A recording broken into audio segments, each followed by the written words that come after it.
Tanya Ryder was born in 1974 when her 19-year-old mother, Nancy, met Tanya's future father, 21-year-old Randy. Although Nancy's parents quickly noticed red flags she ignored, she married Randy anyway. The young man's charm and good looks masked a darker nature. He struggled with substance abuse and had a violent temper. When Tanya was still very young, Randy began beating Nancy, eventually ending their marriage. At one point, his addiction drove him to break into a pharmacy under cover of night to steal medications. He was caught and imprisoned. Tanya wouldn't see her father again until she was a teenager. Before that, she was not allowed to see him, and she always longed for a reunion because life with her mother was far from ideal. Lonely and unhappy, Nancy dated different men and frequently attended parties where alcohol and drugs were used. Sometimes she even hosted such gatherings at home. She continued to choose the wrong men, much like Randy, who abused her. There was rarely food in the house, and Nancy only cooked when she was trying to impress a new boyfriend. Then, unexpectedly, she contacted Randy and asked if he would take Tanya to live with him. Tanya was thrilled, believing this would finally give her a chance at a normal childhood. But she was terribly mistaken. Life with her mother had been marked by neglect. Life with her father meant constant criticism. Though Randy spoiled her with expensive gifts, his new wife turned Tanya into a Cinderella, forcing her to do all the household chores. Despite achieving excellent grades in school and college, Tanya recalls that time with pain as her peers bullied her and treated her with cruelty and selfishness. Unsurprisingly, she developed depression. She initially took medication, but later chose a healthier lifestyle that helped her mental well-being. Despite a difficult childhood, Tanya continued to dream of a loving family and a home of her own. In February 1993, Tanya met Tom Ryder, whom she would marry a few years later. He was 24, she was 18. Tanya was studying in college and working in telemarketing, where Tom also worked. When Tom first spoke to her, he was so nervous. Tanya later said, "It was the little boy inside him who asked me out. It was love at first sight." A year and a half after they met, Tanya and Tom moved into a cheap apartment in a rough neighborhood. They had very little furniture, but they were in love and happy. Over time, they switched jobs several times and eventually found a better place, though they still lived paycheck to paycheck. In 1998, once Tanya was sure of Tom's love, they eloped to Nevada and got married. Although Tanya loved Tom, her mother's toxic relationships made her fear commitment. But after 6 years together, Tom had proven himself, and she knew it was time. The couple was hardworking and never idle. Back in Washington, they launched a construction business, which thrived for 5 years, until a few dishonest homeowners took advantage of their kindness and nearly ruined them. Exhausted emotionally and physically, they shut down the business and decided to start fresh. They began negotiations to buy a home in Maple Valley, King County, Washington, where they planned to settle temporarily. Their plan was to sell that home eventually and use the money to build their dream house. They bought Tanya a new Honda Element, secured a mortgage for the Maple Valley house, and obtained building permits for a property in Shelton. The lot in Shelton overlooked a gorgeous bay where you could spot whales and eagles. Everything seemed to be falling into place, but making their dream come true took all of their time and effort. Like ships passing in the night, they hardly saw each other. Tom barely had time to sleep, and Tanya was working 2 jobs with shifts that rarely aligned with his. They saw each other only during the rare moments when both had a day off. It was a lonely lifestyle, but they were committed to it, hoping it would all be worth it once they were living in their dream home in Shelton. The night before everything changed, the couple spoke briefly. Tanya called Tom a little after 10 p.m. before her night shift. Tom was trying to rest before his own overnight shift when she called. "What are you doing?" she asked. "Sleeping," Tom grumbled. Tanya didn't push the conversation, knowing he needed rest. She hung up and began her night shift at the Fred Meyer supermarket in Bellevue. She would return home after Tom had already started his shift. On Thursday, Tom spent the day working at Soundbuild, a local contractor. After that, he took a side job cutting down blackberry bushes on a real estate agent's property. Then he returned home for a shower before heading to his shift at a pizza place. By the time he returned home again, he was exhausted. Tanya had likely already left for her night shift. At least that was always the case, and it never occurred to Tom that something might be wrong. He woke up at 5 a.m., got ready, and headed to work. The morning passed, but there was still no word from Tanya. Tom figured she wasn't calling because she needed some sleep. At Soundbuild, Tom worked Monday through Friday, so on Saturdays he allowed himself the luxury of sleeping in until 8 a.m. He planned to spend the day battling blackberry bushes. Deeply absorbed in the work, he barely heard the phone ring. It was Tanya's manager from Fred Meyer. Unexpectedly, she asked Tom if everything was okay. Of course, he replied in confusion. Why do you ask? Well, Tom, Tanya has missed 2 night shifts. Tom was shocked. This was completely unlike Tanya, and he told the woman so. I know, Tom, she agreed, but she hasn't shown up for work or called in, and that's not like her at all. I just wanted to make sure everything is okay.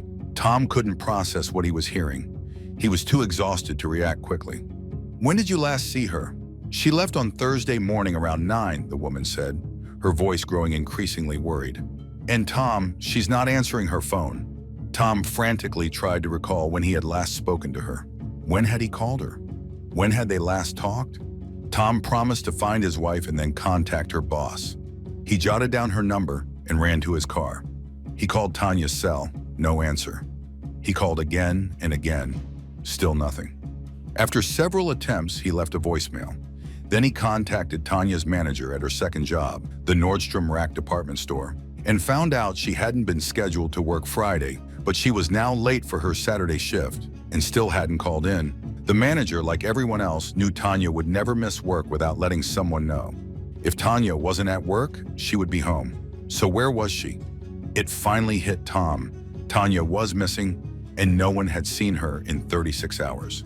Tom realized that the lost time would now work against them. Too much had passed already, and their chaotic lives were to blame. While they were both juggling 2 jobs, she had disappeared, and he had just kept working, assuming everything was fine. Tom returned home and searched every room. He called out to his wife in vain. She wasn't there. Panic rising, he jumped back in the car and retraced the route she normally took to work. He also called 911 and asked to be connected with the highway patrol.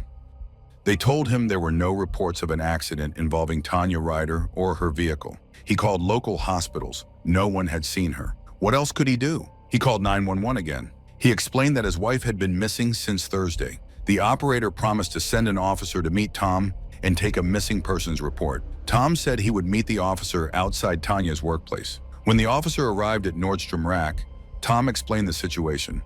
The officer asked when Tom had last spoken to his wife and whether there had been any signs she might have wanted to leave him. No, said Tom. It was normal for her to hear my voice and hang up. So she just hung up? The officer asked, wondering if Tanya might have been angry. We've been married a long time, said Tom.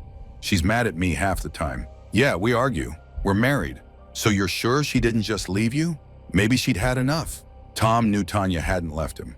She would never do that without a reason.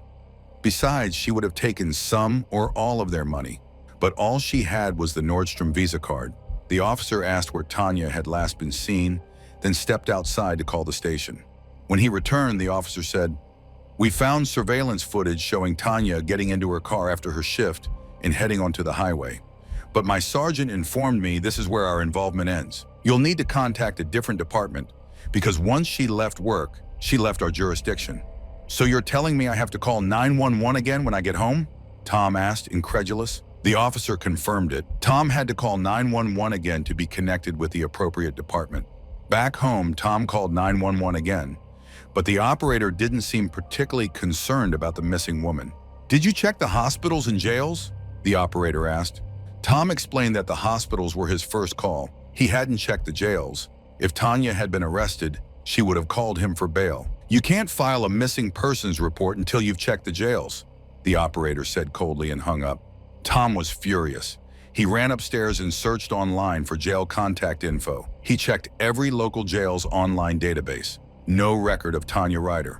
Tom called 911 again and told the same operator his wife was missing and not in jail. "Did you call her friends and family?" the operator asked. Why did every call come with a new task, Tom thought.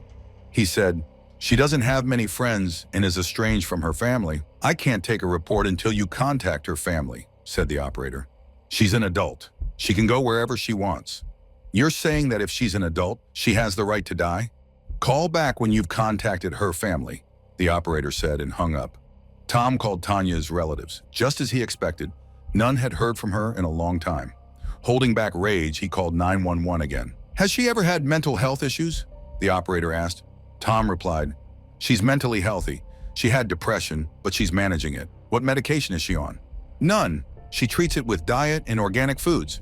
"Then she doesn't meet our criteria for a missing persons case," said the operator bluntly. Tom was stunned. His wife had been gone for days. No one had seen her, and she didn't meet the criteria? The operator, irritated, explained that his wife was an adult, free to go wherever she wanted and not obligated to report to anyone. Tired of fighting the cold bureaucracy, Tom tried contacting the media. A reporter showed more concern than the operator, but said they couldn't air the story without a case number. Tom explained that the police didn't consider the case worth opening. The reporter suggested calling the sheriff's office to confirm the criteria and promised to follow up. Tom dialed 911 once more. A different operator answered this time. Tom went through everything again. Fortunately, this operator was more compassionate. He took down Tanya's and her car's details, assigned a case number, and promised to send an officer. When the officer arrived, he asked the standard questions. What was Tanya wearing? What car did she drive? Tom insisted the officer check their home. While they waited for a warrant, the officer said he'd forward the info to the department and maybe, just maybe, the case would be investigated. But at least now there was a case number. Tom could finally call the reporter back, who promised to contact the sheriff's office. Maybe that would finally push the police to take action. Who knows? Either way, a detective showed up at Tom's home. She had been assigned to the case. She asked for the couple's bank records. Tom said he had access to their joint account, but not the Nordstrom Visa card Tanya had with her. He couldn't access the bank statements yet. He was having trouble with his login. He gave the detective all the information he had, begging her to follow every possible lead. She wrote it all down and left. Tom didn't know how to cope with the anxiety. He kept himself busy with chores and wandered around the house, hoping to see Tanya come home. On Monday, overwhelmed, he got in the car and just drove, lost in thought. He called her again. This time, there was no ringing. It went straight to voicemail. That meant her phone was off. His whole body trembled. He couldn't move. It felt like part of him had died. He was consumed by primal fear. When he could finally think straight, he called the detective. Maybe there was news. She asked suddenly, "Does Tanya know anyone in Yakima?" "No," Tom replied, a flicker of hope rising inside. "Why?" "We got a tip about a car matching hers in the Fred Meyer parking lot in Yakima."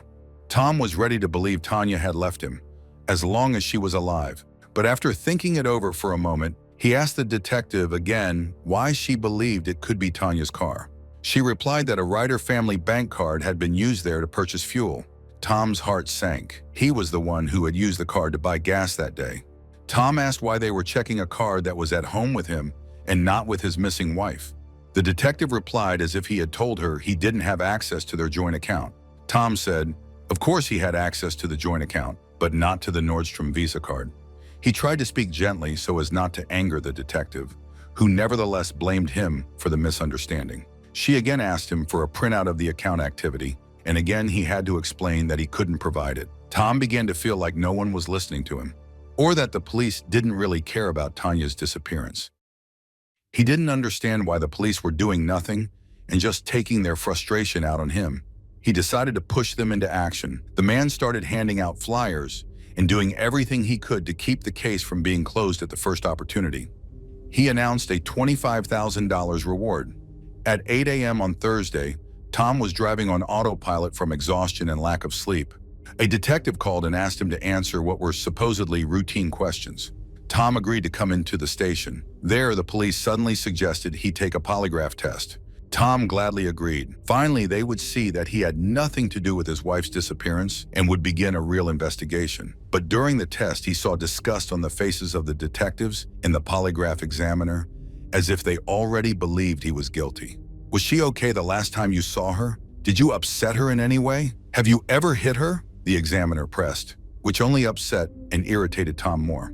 Why were they more interested in him than in Tanya? After a series of questions, the examiner left the room, allowing Tom to look around and collect his thoughts. But then the door opened again, and Tom recognized a detective he'd seen before. This time, 2 other officers were with him. Tom thought, what's going on? 3 against 1? He noticed the detective holding a map that showed a road Tom knew well. He couldn't understand why the detective just stood in the doorway, saying nothing. He simply stared at Tom. Suddenly he asked, did Tom know what a cell phone ping was? But he didn't wait for an answer.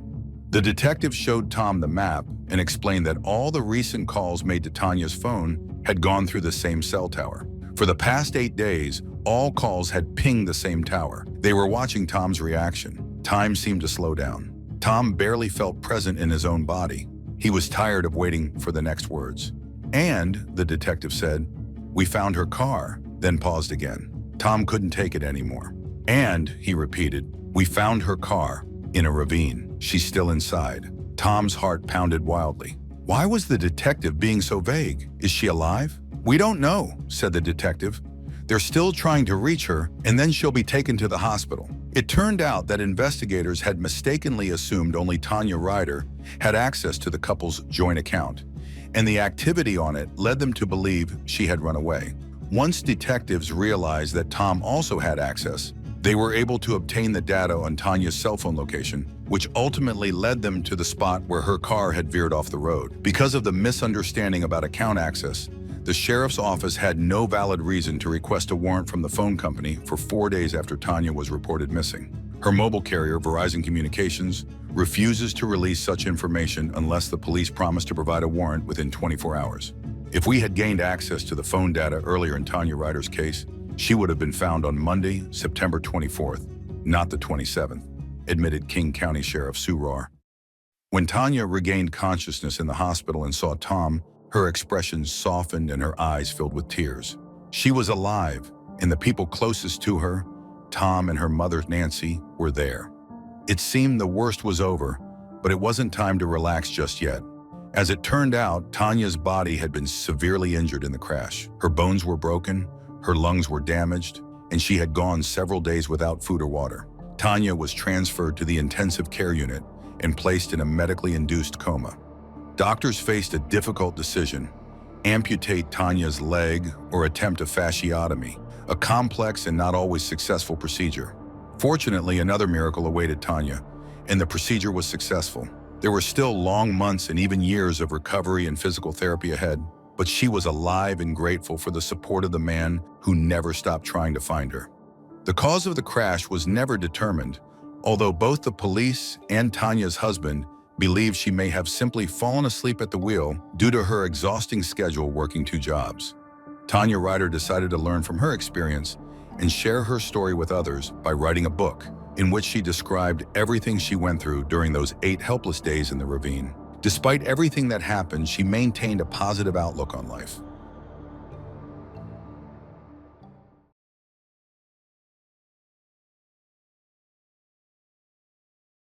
Two nearly perfect murders committed 40 kilometers apart within just 24 hours. A tattoo artist impossible to overlook, and a modest teacher. Could these crimes really be connected? The tangled mystery begins to unravel with 3 small letters, shakily scrawled by a victim's trembling hand. Then came a chase for treasures and antiques, and finally a small object capable of making everything bigger helped the police realize that both victims had crossed paths with the same ruthless killer, yet one who was merely a puppet in the hands of 2 shadowy masterminds. On the evening of March 16, 2013, snow unexpectedly returned to the French town of Anourian. The air was cold, and cars crawled one after another along the snowy roads. Fortunately for 47-year-old Jose Barrera and his girlfriend Laura, they had no need to hurry anywhere. They enjoyed the comfort of their home, peacefully watching television under a warm blanket. Suddenly, there was a knock at the door. Both Jose and Laura were surprised since the clock's hands had already passed midnight. Laura wanted to go, but Jose stopped her. No, stay here," he said, walking toward the door. Laura then heard an unfamiliar voice claiming that their car had been accidentally hit. Moments later, Jose stepped outside, leaving her inside. After a few minutes, she heard a car engine start. Looking out their window, she saw a vehicle speeding away. But why hadn't Jose come back yet? When she went outside, Laura found him lying unconscious in the snow, a pool of blood beneath him. She couldn't even understand where the blood was coming from. Panicked, she hurried to call an ambulance. Jose was rushed to the hospital, where doctors discovered he had suffered a brain hemorrhage and swelling. His life was still in danger. Examination revealed a small bullet, likely .22 caliber, lodged in his head near his nostril. At that moment, however, the bullet could not be removed to confirm its caliber. The attacker had fired a single shot from no closer than 80 centimeters away. If the shooter had been any closer, the burning gunpowder would have left corresponding marks on Jose's face. In other words, Jose had been shot, But this was madness. Could it really be that a stranger had shot him just because of an alleged accident with his car? In fact, Jose's vehicle was completely untouched. It had all been just a pretext to lure him outside, where the gunman was already waiting. The police officers working at the scene of the attack on Jose found absolutely nothing. The perpetrator had left no trace behind, no shell casing, no hair, no fingerprints, no DNA. Laura could offer little help either. She had seen a dark-colored car speeding away from the house and thought there were two people inside. She couldn't even say for sure whether the voice she had heard was male or female. She hadn't heard a gunshot either. Such a beginning did not promise anything good. It was clear the investigation would be difficult. So the detectives began by looking into the victim's life. Jose Barrera had a striking appearance that might have suggested a turbulent lifestyle. In reality, though, he led a quiet, modest life. He had only recently become a father for the fourth time, and his children meant everything to him. He adored them. His memorable looks were explained by his work. He was a tattoo artist. Still, police had crossed paths with him before. Sometime earlier, Jose had been in a motorcycle accident, leaving him with lingering leg pain. He took painkillers, but they were useless when the weather changed. That was why he grew cannabis. The problem was, he not only used it himself, but also sold it. Because of this, investigators suspected that the motive could be linked to drugs or to a debt connected to them. Officers seized Jose's phone, business cards, address book, anything that might help uncover who he had been dealing with. A few days later, the family and the police received good news. Jose was brought out of his coma. His loved ones believed he would recover. The investigators, meanwhile, hoped he might remember something about the attack. The man could barely speak, but he managed to scrawl just 3 letters. EML. Jose's girlfriend, Laura, immediately thought of Emily Visor, Jose's ex-wife and the only person with whom he had serious conflict. Emily was 26 years old. She had left her husband 2 years earlier, and since then the former spouses had been locked in a bitter custody battle. Jose wanted to spend as much time as possible with his 5-year-old son, while Emily did everything she could to prevent it, accusing her ex-husband of mistreating her. The police invited Emily to the station to ask about her whereabouts on the night of the attack. She explained that she had dinner at a fast food restaurant and then went to her boyfriend's place. Her phone records confirmed this. Emily had not been at the crime scene. Yet aside from the 3 letters Jose had managed to scrawl, detectives had nothing at all to go on, just in case the police wanted to tap the woman's phone, but unexpectedly they discovered that this was impossible.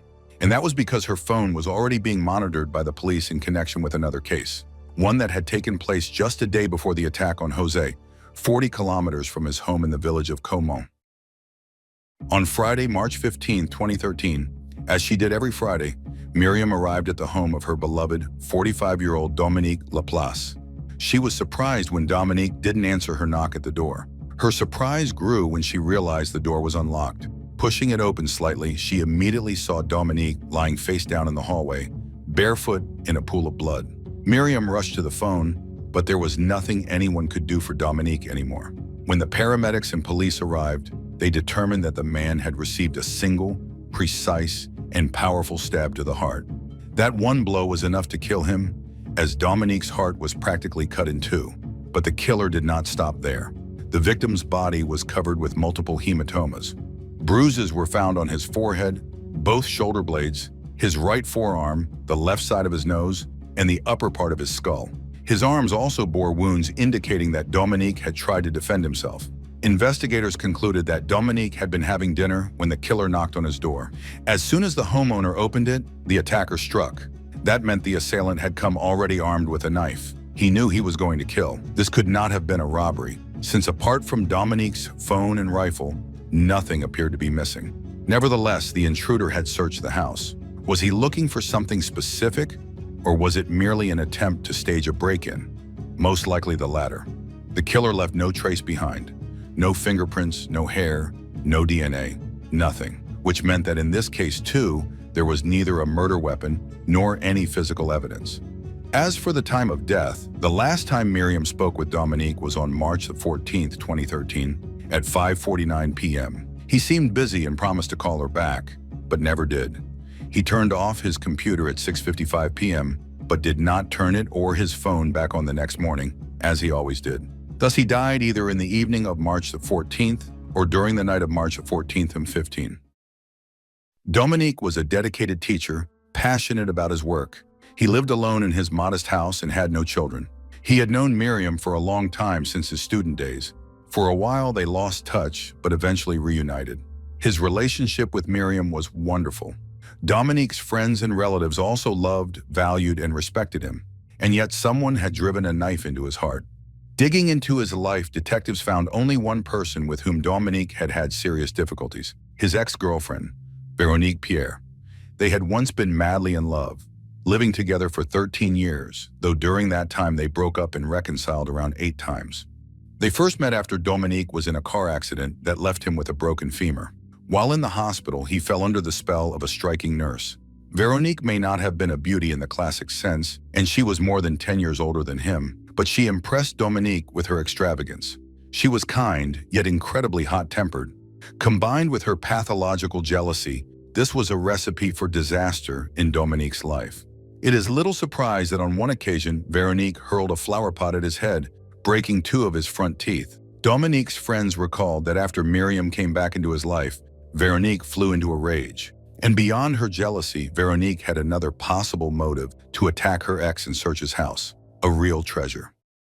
Dominique had a rather unusual hobby. He spent all his free time in the fields of Picardy with a metal detector, searching for relics and ancient coins. In the evenings, he would study his finds under a magnifying glass. Sometimes a friend would join him, and together they tried to figure out what treasures they had been lucky enough to uncover. Veronique shared Dominique's passion, and in 2011 the two of them made a remarkable discovery in the forest: a genuine treasure worthy of a museum. It was an antique jewelry set valued at around 4,000 euros, the most expensive find Dominique had ever made. The set included a gold bracelet, a necklace, and earrings. Such discoveries were extremely rare. Unsurprisingly, the couple clashed over it. For Dominique, the items were pieces of history. For Veronique, they were a way to make money. This disagreement led to yet another conflict, one that ultimately ended their relationship. After the breakup, Veronique made it her mission to ruin Dominique's life. When he began dating Miriam and their split seemed final, Veronique showed just how dangerous she could be. She reportedly told Dominique, "I will kill you and you won't even know when." She even sent friends of hers to threaten him, demanding that he hand over the treasure. When police learned of the jewelry set, they searched the victim's house. They found a large collection of old coins and bits of iron, but no jewelry. Had the killer taken it? The police were very eager to talk to Veronique. They had expected to encounter a dangerous treasure hunter and were very surprised to come face to face with a frail woman leaning on crutches. Nevertheless, she turned out to be quite self-assured and even a little haughty. Of course, she stated that she had nothing whatsoever to do with the crime. She did not try to be lenient toward the deceased. She described him as a narcissistic womanizer responsible for their breakup. She has no idea what Dominic did with the found jewelry, and in any case, she has an alibi for the evening of the murder. She had dinner at home with her nephew, Mallory Kubel. He came to fix something in his aunt's bathroom and at the same time introduced her to his girlfriend. They all ate pizza together, after which the young couple left around 9 in the evening. The police asked to check the woman's phone and saw that she and Mallory exchanged 11 messages on March 14th between 4:12 p.m. and 5:55 p.m., even though he was supposed to be at her house. At this moment, Veronique's phone is indeed at her home. Mallory confirmed that he was at his aunt's on March 14th. However, according to him, he arrived closer to the evening but didn't have the necessary tools, so he went back home, had dinner with his girlfriend and her son, and then took the tools and went to his aunt's. He stayed there for about an hour and left around 11 at night. Mallory's phone confirmed that he had called home and exchanged messages with his girlfriend. The police have not yet determined whether the discrepancies in Mallory's and his aunt's accounts are a mistake or a minor lie. In any case, this caught the detectives' attention. They decided to start monitoring the phones of all three: Veronique, Mallory, and Mallory's girlfriend, 26-year-old Emily Weiser, the same woman who was the ex-wife of tattoo artist Jose, who had fallen victim to a brutal attack. That is precisely why Emily's phone could not be put under surveillance. It had already been monitored by officers working on a different case. At that time, the only link between the two cases was Emily. After speaking again with Jose's relatives, the detectives learned something very curious. The man's sister revealed that when Jose first started dating Emily, she had asked him to eliminate her ex-boyfriend. Jose, of course, dismissed this wild request. But now, when Jose himself had become Emily's former lover, he suddenly was shot in the face. What if Emily has a certain fixed idea that her ex must die? The police hoped that Jose would be able to clarify the situation once he recovered, but his condition suddenly worsened. He passed away, and now the police faced the task of solving his murder. Thanks to the police's persistent investigation, it was possible to determine what happened to the jewelry that Dominic had found.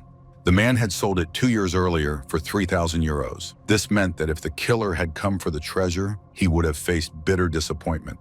However, the criminal did manage to take something with him, aside from Dominic's phone and rifle. When the police finished their work at Dominic's house, the residence was handed over to the deceased family. His relatives unexpectedly discovered that Dominic's magnifying glass, which he used every evening, was missing. It was a very unusual magnifying glass with an inscription on it.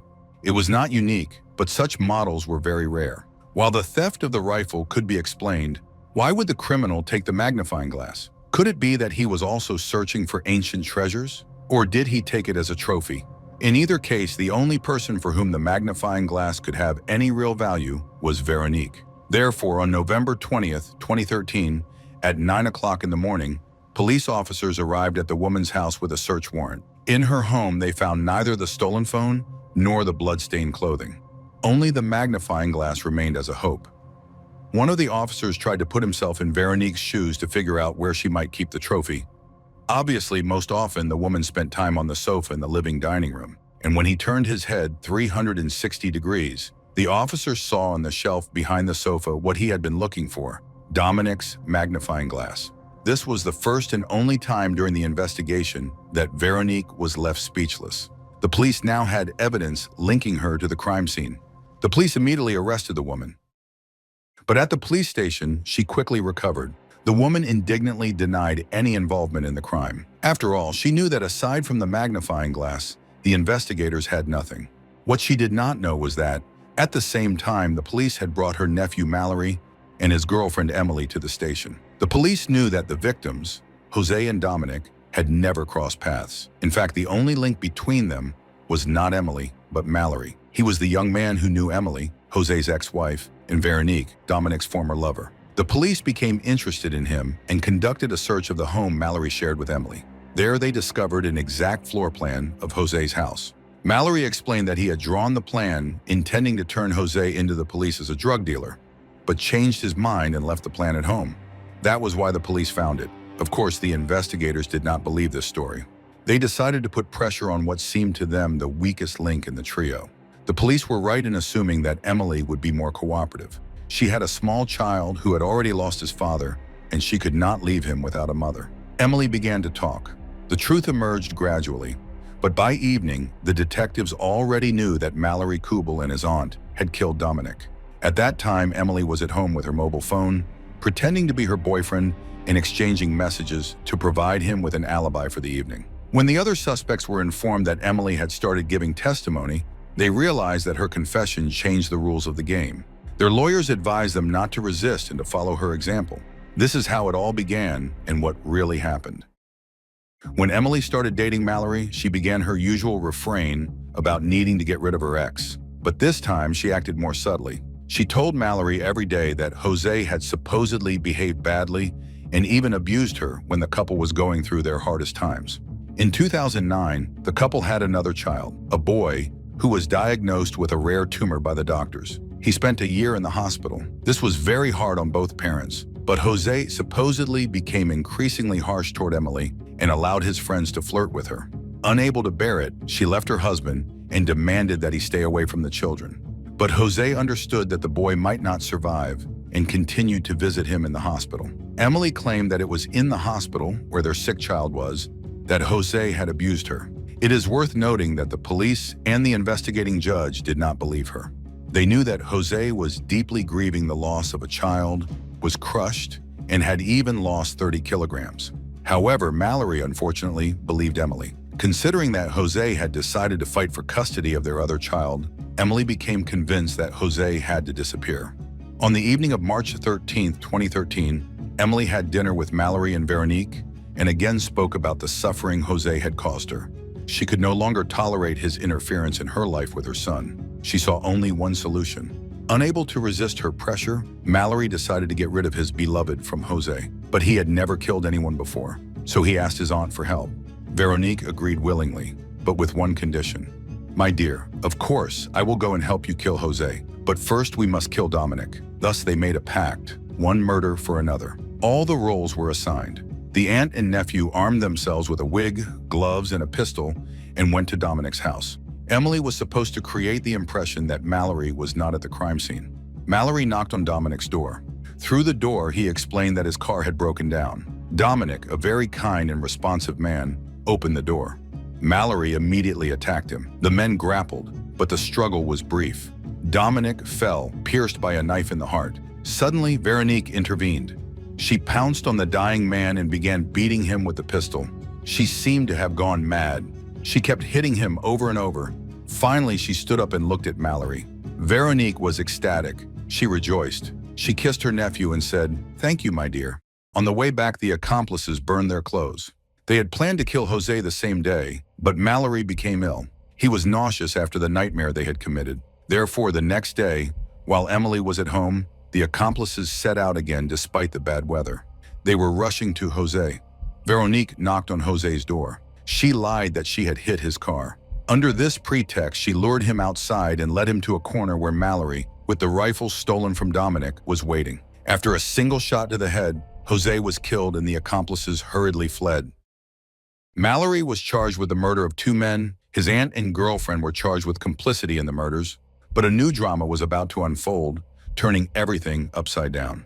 On August 15, 2014, at 9 o'clock in the evening, a prison guard began his regular rounds in the detention center, where Mallory had been held for 8 months. However, upon opening his cell that time, the guard discovered the young man's body. 32-year-old Mallory had found a way to hang himself. In the letter he left to his mother, he explained that he could no longer live with his crimes.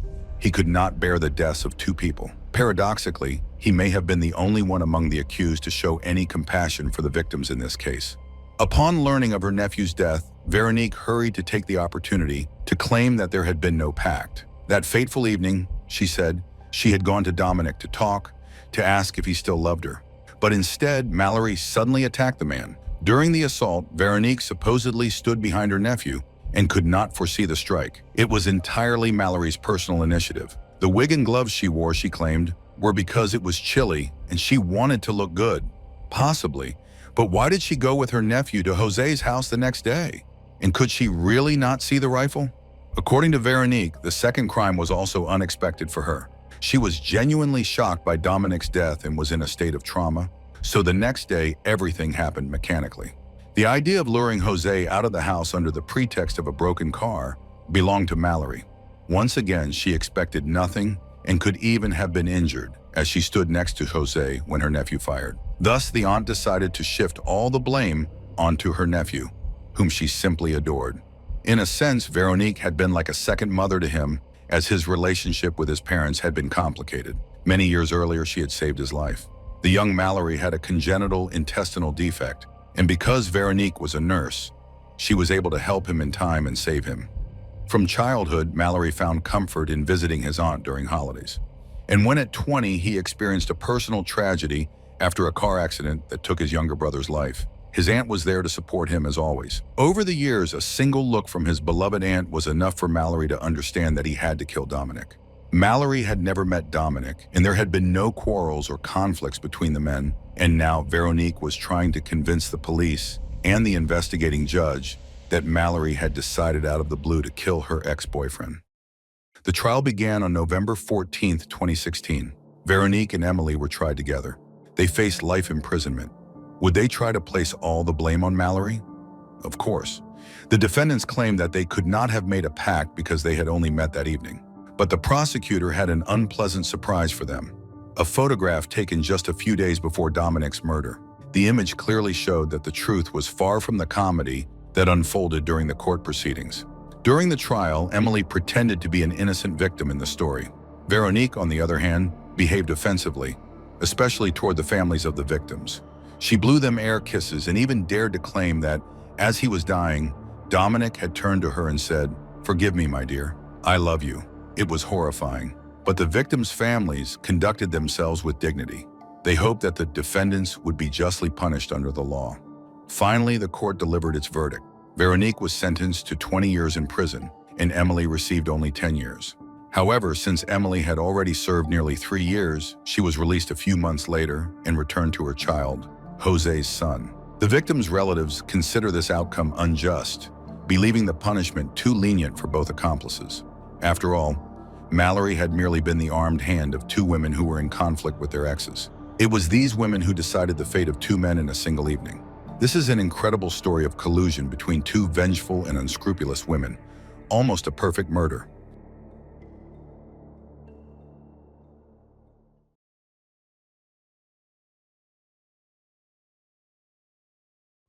It was spring, the early morning of Monday, April 7th, 2008, when Pete Coons started the car to drive his 2 teenage children to the bus stop so they wouldn't be late for school. Once the kids jumped into the car, Pete drove the minivan through the familiar streets of Kansas City, Kansas. Everything seemed normal, an ordinary, unremarkable day, until everything changed. A car suddenly slammed on its brakes in front of them, and 2 armed men jumped out. They pointed their guns at Pete and his children, demanding that they show their hands. At the same moment, several police cars pulled up nearby, and heavily armed officers rushed out. Pete and his children felt relieved that it was the police, but the officers were not there to help them.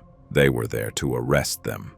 All 3 were handcuffed and taken to the station. On the way, they passed their house, which was surrounded by police cars and news vans. It looked like something out of a movie, but it was real, because a crime had been committed. Pete Coons had been accused of a double murder that had taken place the previous night. Just a few hours earlier, an elderly woman had been awakened by a persistent phone call at 2:30 a.m. Caller ID showed that it was her daughter Kathleen Schroll's home phone number. In a distressed voice, Kathleen said that Pete Coons was inside her house. Somehow, he had gotten into the garage and stolen a lawnmower. After that, he threatened to kill Kathleen and her husband, Carl Schroll. Pete allegedly said that he would cover his tracks and no one would ever connect him to the crime. Half asleep, Kathleen's mother could hardly believe what she was hearing. She asked her daughter to repeat herself, and Kathleen repeated that Pete Coons was in the house threatening to kill her and Carl. The mother asked whether she had called the police, and Kathleen answered no just before the line went dead. The call lasted only 40 to 45 seconds. The woman hurried to wake her son, who lived with her, and repeated what her daughter had said. He was the one who called the police and reported that an armed man had broken into his sister's home. Officers rushed to the address and found the front door open. They entered the house. In the living room, not far from the front door, lay 45-year-old Kathleen Schroll. Nothing could be done for her. She had been killed by a single gunshot to the back of the head, an execution-style murder. Near her right leg lay a corded landline phone, and near her left was a revolver that investigators would later determine had been left behind by the killer. 4 bullets were missing from the gun. Farther inside, in the bedroom, Kathleen's 64-year-old husband, Carl Schroll, lay dead across the bed, his legs hanging off the edge. The killer had shot him twice in the torso. The blankets had been thrown to one side, suggesting that Carl had been asleep and tried to get up before he was killed. In addition, the man had a laceration on his head, indicating that the killer had also struck him. However, police found no object at the scene that could have caused the injury, leading investigators to believe that the weapon had been taken away by the killer. There was also a hole torn through one of the bed pillows, with stuffing protruding from it. The pillow was collected as evidence. Overall, aside from the 2 dead bodies, the crime scene was unusually tidy. There were no signs of forced entry or robbery. Nothing appeared to be missing, and it didn't look as though the killer had searched for anything. Kathleen's purse sat openly on the couch, unhidden and unmolested. Carl's watch and wallet were plainly visible in the bedroom, and both of the couple's cell phones were resting on a tray near the front door. It was a strange, double homicide scene, but because Kathleen had managed to name her killer to her mother just before her death, police quickly arrested him while he was driving his children to the bus stop. Officers separated Pete Coons and his teenage children into different interrogation rooms. All 3, including a 14-year-old girl, were handcuffed to chairs and questioned. Detectives wanted to know where Pete had been that night when Kathleen and Carl Schroll were murdered. Of course, the police had no legal right to interrogate minors without a parent or legal representative present. But the teenagers were so frightened that they were afraid to object, afraid to ask to call their mother, even afraid to ask to use the restroom. Pete himself told the police he was willing to answer every question because he had nothing to do with the couple's deaths. He had no motive. In fact, after Kathleen's death, he was the one left in the worst possible situation. Pete explained how he had met Kathleen and what the conflict between them had been about. The beginning of this tangled story dates back to shortly before 2004, when Kathleen Schroll found a side job at the home of Patsy Van Vleck. The women had met several years earlier, and when Patsy needed household help, Kathleen took the position. Patsy lived with her father, Olin Coons, who was in his 80s and suffering from Alzheimer's disease. Patsy herself was in poor health, and because caring for her father and maintaining the household had become difficult, she initially hired Kathleen to help around the house. Before long, Kathleen was also helping care for the elderly man. For Kathleen, it was only a side job, since she worked full-time at a credit union bank. Kathleen performed her duties so well and became so close to the family that Patsy went to a lawyer to include Kathleen in her will and grant her power of attorney. However, Patsy never signed the document the lawyer prepared. About a year after that meeting with the attorney, Olin and Patsy transferred ownership of their house to Kathleen. Around the same time, Kathleen's daughter Blair Hadley moved into the house to help care for Olin and Patsy. For a long time, everyone seemed satisfied with the arrangement, and no one questioned it. That remained true until February 2006, when Patsy was hospitalized in extremely poor condition. While she was in the hospital, her lawyer visited her and asked why she had never signed the will he had prepared so long ago. Patsy replied that Kathleen had pressured her into granting power of attorney and making her the sole heir to all her property, but that Patsy had never truly wanted that. She said she had stopped trusting Kathleen after discovering that Kathleen had cleverly deceived both her and Olin. Patsy did not explain exactly what the deception had been, and she never would, because she died in March. But Patsy was not Olin's only child. He also had a son named Olin Pete Coons Jr., whom everyone simply called Pete. At this point, it should be clarified that Pete was actually Olin's grandson, while Patsy was his biological mother. Apparently, she had given birth to him at a very young age, and her parents adopted the boy as their own son. By now, that boy was already over 50 years old, a happily married man and father of 5 children. This detail is not especially important to the story itself, but it explains why different sources refer to Olin Coons as either Pete's father or his grandfather. Even while Patsy was still alive, Pete and his wife Dee repeatedly tried to contact Olin, but without success. There was always some reason why Olin could not come to the phone. At first, Pete, busy with his postal service job, his children and family life, did not think much of it. But after realizing he had gone far too long without hearing from his father, he made another attempt to see him in August 2006 by showing up unannounced. Kathleen answered the door but refused to let him in, claiming that Olin did not want to see him. Pete had never argued with his father, so the response shocked him. For the first time, he became suspicious. He called the Kansas Department of Social and Rehabilitation Services, SRS. He simply wanted to make sure his father was safe, so he asked them to investigate. But social services are not emergency responders, and investigations can take time. Unwilling to wait, Pete decided to find another way to see his father. In mid-September, Olin's former co-worker and friend Bonnie arrived at the house determined to see him. Kathleen was not home, and her daughter Blair answered the door. Blair refused to let Bonnie inside, but Bonnie insisted, and Blair called her mother. Kathleen came home while Bonnie continued waiting on the porch. Bonnie explained that she wanted to take Olin to visit his brother. She assured Kathleen that she would drive him there and bring him straight back home afterward. Reluctantly, Kathleen agreed and brought Olin out. When Bonnie saw him, she was horrified. He looked more like a ghost of the man Olin Coons once was. Of course, Bonnie had never intended to take him to see his brother. Instead, she brought Olin to her own home, where her husband bathed him, and together they photographed all of his bed sores and injuries. They reported his condition to the police and took Olin to live at Pete's house, which had been their plan from the beginning. This was not an ordinary visit. It was a carefully planned rescue operation. Meanwhile, social service investigators continued their work and discovered that Kathleen had not only neglected the man's health, but had likely been stealing from him as well. She regularly cashed checks bearing Olin's signature, The problem was that Olin had not actually signed them. Kathleen had allegedly been stealing small amounts even while Patsy was alive. But after Patsy's death, she abandoned all caution and drained $30,000 from Olin's account. Apparently, even that was not enough. A month and a half after Patsy's death, the beneficiary on Olin's life insurance policy was changed online to Kathleen Schroll. At that time, Olin was an 85-year-old man suffering from Alzheimer's disease who had neither a computer nor internet access in his home. Could he realistically have made that change himself? Probably not. Social services concluded that Kathleen had been financially exploiting the elderly man and forwarded their findings to the police.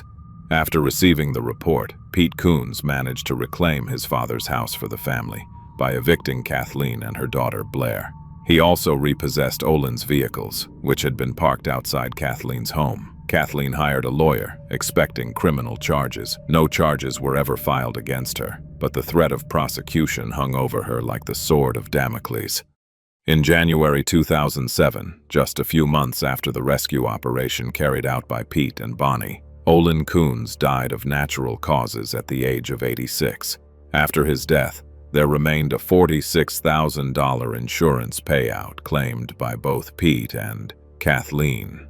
If you thought Kathleen would keep a low profile while waiting for possible criminal charges, you would be mistaken. She decided the money was worth fighting for. On her side was the fact that she had been listed as the beneficiary of the insurance policy. But Pete had the social services report stating that Kathleen had financially exploited his father. Since the insurance company would have to pay the money, regardless of who won the dispute, it removed itself from the conflict entirely. The company simply placed the $46,000 into an account that would be released to whoever prevailed in court. As everyone knows, court battles are expensive and emotionally exhausting.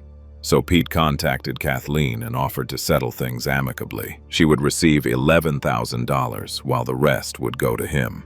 Pete warned her that if the case actually went to court, she would not receive a single cent, because he had obtained a report from a handwriting expert. According to the expert, Kathleen Schroll had forged Olin Coons' signature on more than 100 checks. Given those circumstances, Pete's offer was actually rather generous. But Kathleen did not see any generosity in Pete's actions. On the contrary, she complained to friends and co-workers that he was stalking and threatening her. She claimed that Pete regularly used illegal drugs, and that was why Olin and Patsy had left the house to her. According to Kathleen, they did not want their irresponsible son wasting everything on drugs. On April 5th, 4 days after Pete proposed the settlement, Kathleen told co-workers that she had run into him at a gas station.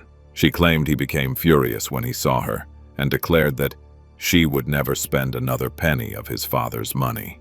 Kathleen interpreted the statement as a threat and became frightened, and now she was dead, and indeed would never spend another cent of Olin Coons' money. Could Pete have carried out his threat? Pete denied any involvement in the deaths of Kathleen and especially her husband. As an argument, he pointed to the lack of motive. Kathleen's death would not recover the money she had allegedly stolen, and now the insurance lawsuit would be delayed indefinitely. In other words, her death actually placed him in a worse position. While Pete tried to convince investigators that he had no reason to kill Kathleen, other officers continued processing the crime scene and searching Pete's car and house. Waving a search warrant in front of his wife's face, officers told her they were going to turn the place upside down. That was not an exaggeration. When the family was finally allowed back into the house, everything was in chaos. Police had even knocked over the family's birdcage with the birds still inside. Yet despite such an extensive search, investigators failed to find any evidence linking Pete Coons to the murders. The lawnmower Kathleen claimed Pete had stolen was found neither in his vehicle nor in his home. No witnesses had seen either Pete or his vehicle in the area that night. Forensic investigators found no blood, no victim DNA, no gunshot residue on his hands, no hairs, no fibers, no fingerprints on the weapon. Absolutely nothing connecting him to the crime scene. Incidentally, regarding the murder weapon itself, the killer had used a revolver that had been stolen from Patsy Van Vleck, Pete's sister and Kathleen's former employer, 8 years earlier. Either Pete or Kathleen could theoretically have stolen the gun back then, but Kathleen's daughter Blair told police that the weapon belonged to her mother. and that Kathleen carried it in her purse after Patsy supposedly gave it to her as a gift. That was unlikely to be true, considering Patsy had officially reported the gun stolen to the police. In any case, the revolver was inside Kathleen's home, but investigators did not believe the killer had arrived unarmed. Carl, the second victim, had a head wound caused by an object that was never found at the scene. That meant the killer must have brought the object with him and taken it away afterward. Apparently, the killer either noticed the revolver inside Kathleen's open purse and grabbed it, or forcibly took it from her as when she attempted to defend herself. Either way, the killer gained access to the gun, murdered the couple, left the revolver behind at the scene, and fled. However, the weapon used to strike Carl was never recovered. And although the evidence did not point to Pete, no more than 15 minutes had passed between Kathleen's call to her mother and the police arriving at the house. So what else could have happened? Pete Coons was charged with double murder. The trial began in early 2009. Because there was no physical evidence against him, police and prosecutors focused heavily on proving that Pete had stalked and threatened Kathleen. But that proved more difficult than expected. Although many people had heard about the alleged threats, not a single witness had personally seen any confrontation between Pete and Kathleen.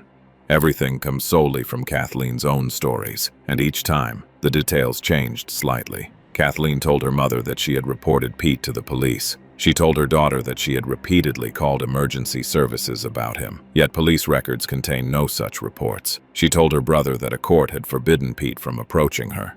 Perhaps she said these things to discourage relatives from pressuring her to seek help. But regardless, the story shifted a little depending on who she was talking to. As police dug deeper, they discovered that Kathleen generally liked embellishing her stories, especially when casting herself in an important role. For example, she once told her mother that she carried a revolver because the credit union bank had entrusted her with transporting money to the Federal Reserve System in Kansas City, Missouri. Needless to say, that was not true. Still, the fact that she exaggerated stories did not necessarily mean they were complete fabrications. However, there was one alleged incident involving Pete that should have had witnesses: the confrontation at the gas station. On the Saturday before the murders, Kathleen supposedly stopped at a Quick Trip and encountered Pete, who was walking inside as she was leaving. She told coworkers it happened before work, but she told her daughter Blair it happened after work at 1 in the afternoon, when she had stopped to buy cigarettes and a lottery ticket. Regardless of the timing, the central claim remained the same: Pete had threatened her. According to Kathleen, he told her she would never spend another penny of his father's money, followed by a profanity-laced outburst. Fortunately for investigators, the gas station had extensive surveillance cameras. Detectives eagerly anticipated finding the one devastating video that would support their case. They reviewed footage from the entire day and found nothing. No Pete, no Kathleen. Neither of them had visited the Quick Trip that day, let alone encountered each other there and argued. The prosecution had placed enormous hopes on that footage, but it led nowhere. Pete had somehow managed to avoid every potential trap.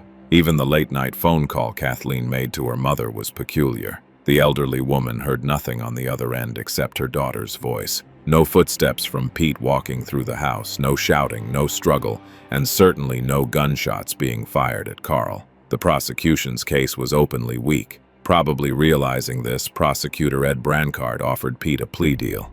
If he pleaded guilty, he would serve only 5 years. But Pete refused. He could not accept living forever branded as a murderer, nor could he bear the thought of his children and grandchildren carrying that burden.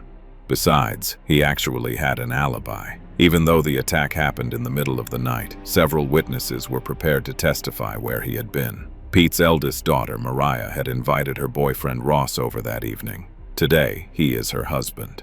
Ross and Mariah stayed up late watching television in the living room. So when Pete came out of his room around 2 in the morning to go to the bathroom, they saw him. More than that, they exchanged a few words. Pete told them not to stay up too late before returning to his room. Around 3 in the morning, Ross went to sleep in a room next to the one where Pete had been working on his computer throughout the night. Ross heard him coughing and typing on the keyboard. Pete's wife Dee also heard him coughing, walking to the bathroom and continuing to work at the computer.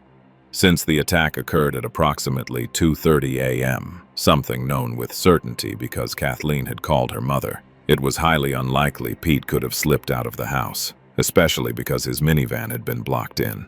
To leave, Pete would have needed to move Ross's car. But the keys to Ross's vehicle were in the pocket of his pants, and they were still there in the morning when Pete asked Ross for the keys so he could move the car and drive the younger children to the bus stop. The defense argued that Pete simply could not have been at the victim's house to commit the crime. The killer had to be someone else, someone with both motive and opportunity to murder the couple. The case was left in the hands of the jury, who delivered one of the most astonishing verdicts imaginable. They completely acquitted Pete of Carl's murder, yet convicted him of the first-degree murder of Kathleen. No one understood how the jurors managed to separate the two victims and treat their killings as unrelated events. Even if such a distinction was legally possible, from a logical standpoint, it sounded insane. The only possible explanation was that the jurors believed Pete had not entered the house intending to kill Carl. Therefore, Carl's death could not qualify as first-degree murder. The jurors may have wanted the option to convict Pete of second-degree murder instead, but were reportedly denied that option. So they chose to acquit him entirely on Carl's death. In any case, Pete was sentenced to 50 years to life in prison. Considering that he was already over 50 years old at the time, it was effectively a life sentence. Unexpectedly, the conviction was overturned within months after two major prosecutorial errors came to light. First, Pete's attorney had not been given important evidence that surfaced at the last minute. Police had discovered that Pete logged into his computer account at 1:07 a.m. and again at 4:51 a.m., supporting the claim that he had spent most of the night working on his computer. Prosecutor Ed Brancard argued that this was irrelevant because the murders occurred around 2:30 a.m., meaning Pete could still have slipped out of the house in between. But there was a second prosecutorial mistake, and this one was far more significant. The prosecution had called a police officer who arrived at Pete's house around 6 in the morning, after the murders but before Pete's arrest. The officer testified that he walked around the property and Pete's vehicle was not there. This helped prosecutors argue that Pete had left the house that night. But the officer was wrong. Pete's minivan absolutely was there, because Ross's car blocked the driveway, and Pete did not have access to the young man's keys. Taken together, these facts could have provided Pete with a strong alibi, so a new trial was ordered. Since a person cannot be tried twice for the same crime, Pete was retried only for Kathleen's murder. The second trial took place in December 2009 and differed little from the first, except that prosecutors now had a new witness, jailhouse informant Robert Rupert. When Pete heard the name, he barely recognized it, but Robert claimed Pete had confessed the murders to him in detail. According to Rupert, Pete trusted a complete stranger enough to describe exactly how he killed Kathleen and Carl. Rupert claimed Pete had climbed out of his house through a window in the middle of the night while his family slept, gotten into the Jeep he once used for his postal route, and driven to the victim's house. He supposedly entered the home, murdered Kathleen and Carl, and left both bodies lying together either in the laundry room or a storage room at the back of the house. Then, according to Rupert, Pete's wife helped him dispose of the Jeep by quickly selling it. Well, there were a few problems with this story. To begin with, Pete was significantly overweight at the time, nearly 130 kilograms, or around 285 pounds. He suffered from heart problems and arrhythmia, and became short of breath simply walking across a room. By his own admission, if his house had caught fire, he probably would not have been able to climb out through a window to escape. Second, Pete had indeed once worked as a mail carrier and driven a Jeep for his route.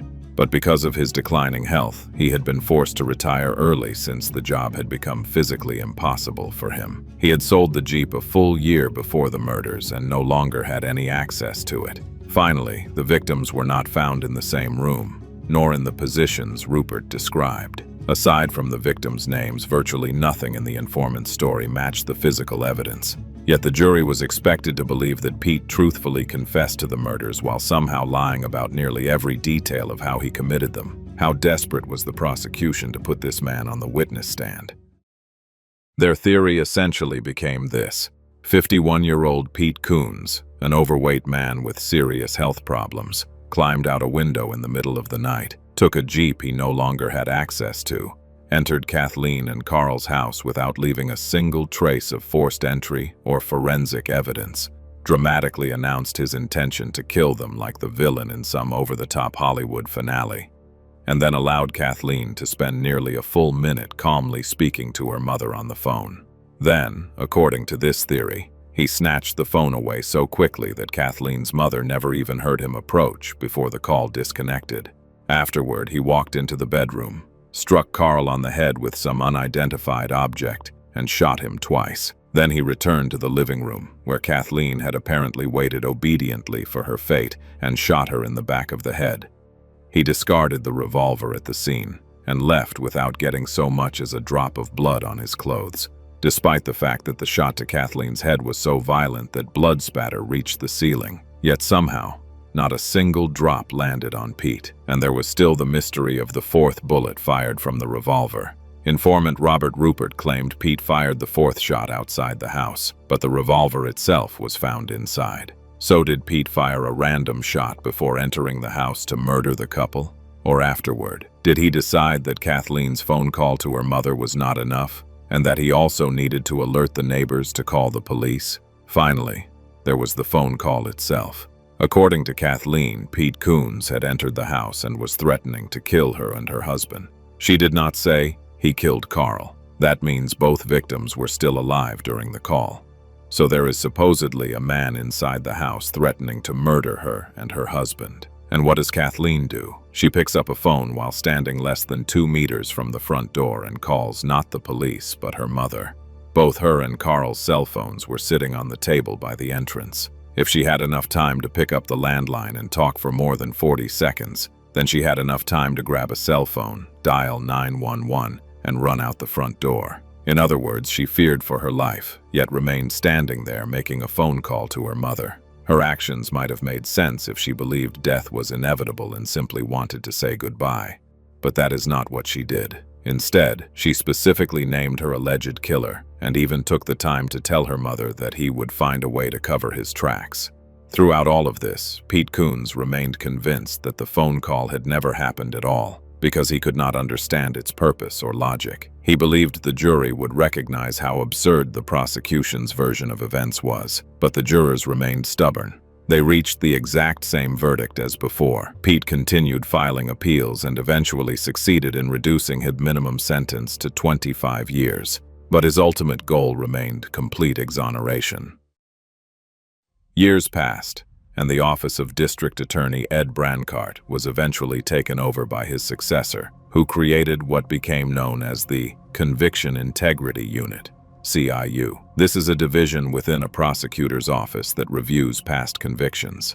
In simple terms, if someone believes they or a relative were wrongfully convicted, they can request a reinvestigation of the case. Pete's supervisor in the prison laundry heard about this opportunity and began urging him to apply. By then, Pete had lost all hope and no longer wanted anything anymore, not even to live. But the woman half-jokingly, half-seriously threatened to tell his wife if he refused to do anything. So he agreed. Without much faith in the outcome, he sat down and wrote a long letter beginning with the words, "I have never killed anyone." That was the beginning of the case review, one that left the new investigators and prosecutors horrified.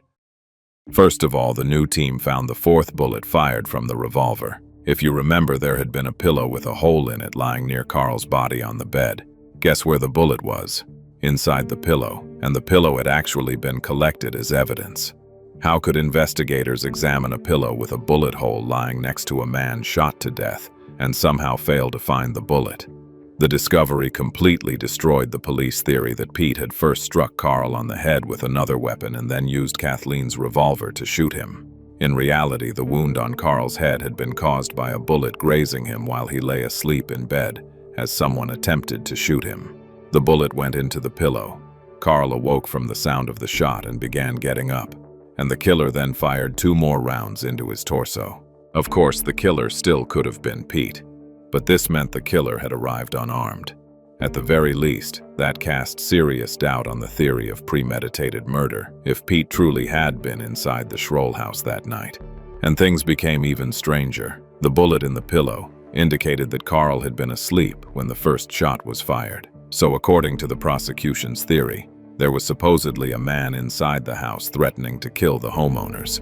while Carl peacefully remained asleep in bed. And it got worse. It turned out police had handled not only the pillow carelessly, but also the victims themselves. No one had tested Kathleen's hands for gunshot residue, and there was gunshot residue on them, specifically on Kathleen's left hand, close to where the revolver had fallen. The medical examiner had not known any of these details at the time, but when he was presented with the new evidence in 2020, he immediately changed his conclusions. He came to believe that Kathleen herself had killed both victims. When recalling the case, he reportedly could not hold back tears of regret, knowing he had played a role in sending an innocent man to prison for so many years. In fact, the evidence had pointed from the very beginning toward the most logical alternative: Kathleen herself. Kathleen had spent months telling people Pete was stalking and threatening her, laying the groundwork for exactly what she planned to do. According to the revised theory, Kathleen killed her husband and then called her mother. If she had dialed 911, police would have arrived too quickly. By calling her mother instead, she gave the phantom killer time to escape. Then she ended the call, dropped the phone, and shot herself in the back of the head. Difficult? Yes. Impossible? No. Most interesting of all, the first officers who arrived at the crime scene did not yet know about Kathleen's phone call to her mother, and their immediate conclusion was actually correct. Kathleen had killed her husband and then herself. But as soon as the phone call became known, the case transformed into a double homicide with one obvious suspect. At trial, Pete's attorney had tried to point to the only plausible alternative suspect, Kathleen herself, arguing that she had shot her husband and then herself. But prosecutor Ed Brancard flatly lied in response, claiming Kathleen had no reason to do such a thing. In reality, Kathleen was drowning in debt and facing prison. Her employer, the credit union bank, was on the verge of discovering that she had been stealing money from the bank itself. It is astonishing that she was even allowed to continue working there after authorities learned she had financially exploited elderly Olin Coons. Nevertheless, she kept her job and, beginning in February 2008, started stealing from the bank. The scheme was relatively simple. When a credit union customer deposited a check issued by another bank, the credit union would immediately credit the customer's account for the amount, especially if it was a small sum, even though the credit union had not yet received the money from the issuing bank. Normally, the credit union would then contact the issuing bank and collect the funds. Kathleen's scheme worked like this. She would take a check issued by another bank and deposit the money into her own account instead of the customer's account. Then, to cover her tracks, she would steal and destroy the physical check itself. As a result, the check never made its way back to the issuing bank. The customer would eventually notice the missing money and call the issuing bank, which would respond that the check had never been cashed, and simply issue another one. The customer got paid and had no reason to complain. The issuing bank lost nothing. The only loser was the credit union. Of course, this type of fraud was not new, and banks routinely conduct audits to make sure all numbers match. Kathleen made additional attempts to conceal the discrepancies, but eventually, the fraud began unraveling. Her supervisor needed to prepare a quarterly report and wanted to investigate why the numbers did not balance. He did not suspect Kathleen personally. He simply informed her that on April 7th, they would sit down together and review the paperwork. As we know, Kathleen never made it to that meeting because she died only hours earlier. After her death, investigators discovered she had stolen around $11,000. And this was not the only fraudulent scheme she used whenever she needed money, and she desperately needed money. Her minimum monthly debt payments exceeded her income by hundreds of dollars. So Kathleen had been stealing from both elderly Olin Coons and the bank. With Olin's money, she might at least have tried to argue the funds were gifts. But banks do not gift money away. Kathleen faced bankruptcy, prison, and the possibility that her aging husband would become homeless. So yes, Kathleen absolutely had motives to do what she did to herself and her husband. But a victim portrayed as a manipulative thief exploiting an elderly man would have generated far less sympathy from the jury. So prosecutor Ed Brancard lied again, claiming investigators had found no evidence against Kathleen in the forged check case involving Olin Coons. In reality, the investigative materials had already been delivered to the prosecutor's office before Kathleen's death, and charges were expected within days. And then came the final twist. Jailhouse informant Robert Rupert, the man who claimed Pete confessed the murders to him, eventually admitted he had lied at trial. What a surprise. Rupert confessed that he desperately wanted to strike a deal with prosecutors in hopes they would help him with his own situation. At one point, he even tried to recant his testimony, but according to Rupert, the prosecutor threatened him with additional prison time if he refused to participate in what Rupert later described as a sham. In light of the new evidence, a judge overturned Pete Coons's conviction in November 2020. The judge apologized to Pete personally and sharply criticized prosecutor Ed Brancart, accusing him of pursuing a conviction at any cost. Pete walked free from a murder conviction involving a crime that ultimately was not even considered a murder. Pete Coons returned home to his wife, children, and grandchildren, all of whom had waited for him. They had always known he was home on that terrible night and had never doubted his innocence for a single moment. Pete could hardly believe he was free again. He had already lost hope that he would ever again enjoy the ordinary things in life that people usually take for granted. Pete and his family cherished their reunion, though they did not have much time left together. In February 2021, he was hospitalized with stage 4 lung cancer. Doctors stunned the family by telling them he had only days left to live. Just 108 days after his release, only 3.5 months of freedom. Pete died on February 21, 2021. He was 64 years old. He reunited with his loved ones only to leave them forever far too soon. In June 2021, his family received $825,000 in compensation for his wrongful conviction, money that could never truly compensate for the years Pete and his family had lost. But who was the greater villain in this story? Kathleen Schroll or prosecutor Ed Brancart? Kathleen was selfish, calculating, greedy, dishonest, vindictive, and deeply arrogant. She believed she was entitled to money that was never hers, and she resented Pete simply for trying to protect what she wanted to steal. She saw her debts mounting, saw prison approaching, and knew she could no longer change her own fate. But she could still ruin Pete's life. Of course, she probably assumed police would never find evidence against him and that someone would confirm his alibi. At worst, he would become the target of a humiliating investigation that ultimately went nowhere. She was intelligent enough to understand that the most she could realistically hope for was a petty act of revenge, one final malicious gesture to show how much she hated him. Kathleen was certainly a piece of work, but she never could have imagined that the police and the prosecutor would become her accomplices in framing an innocent man. She could only dream of such powerful allies. This became one of the worst examples of injustice imaginable. The police made virtually every mistake possible. The case should never have reached a courtroom at all. Usually, prosecutors and investigators at least have some reason to believe they are right, but in this case, they had nothing. When police and prosecutors failed to find a single piece of evidence against Pete, they should have stopped and asked themselves why. Perhaps the very first officers at the crime scene had reached the correct conclusion from the beginning. The killer, who was also one of the victims, was lying right there in front of them. Not only did they steal 12 years of an innocent man's life, they placed him into a prison system that neglected his health and contributed to his early death. Ed Brancart was accused of misleading the jury and even knowingly using false testimony. But prosecutors are among the most legally protected people in the justice system. Holding a former district attorney personally accountable is extraordinarily difficult. He was never fired, never disbarred, never convicted of anything. In hopes of preventing similar injustices, Pete's family now supports new legislation concerning jailhouse informants. Under the proposed law, prosecutors would be required to verify and prove the reliability of such witnesses before allowing them to testify in court. It is the least Pete Coons's family can do in memory of a husband, father, and grandfather.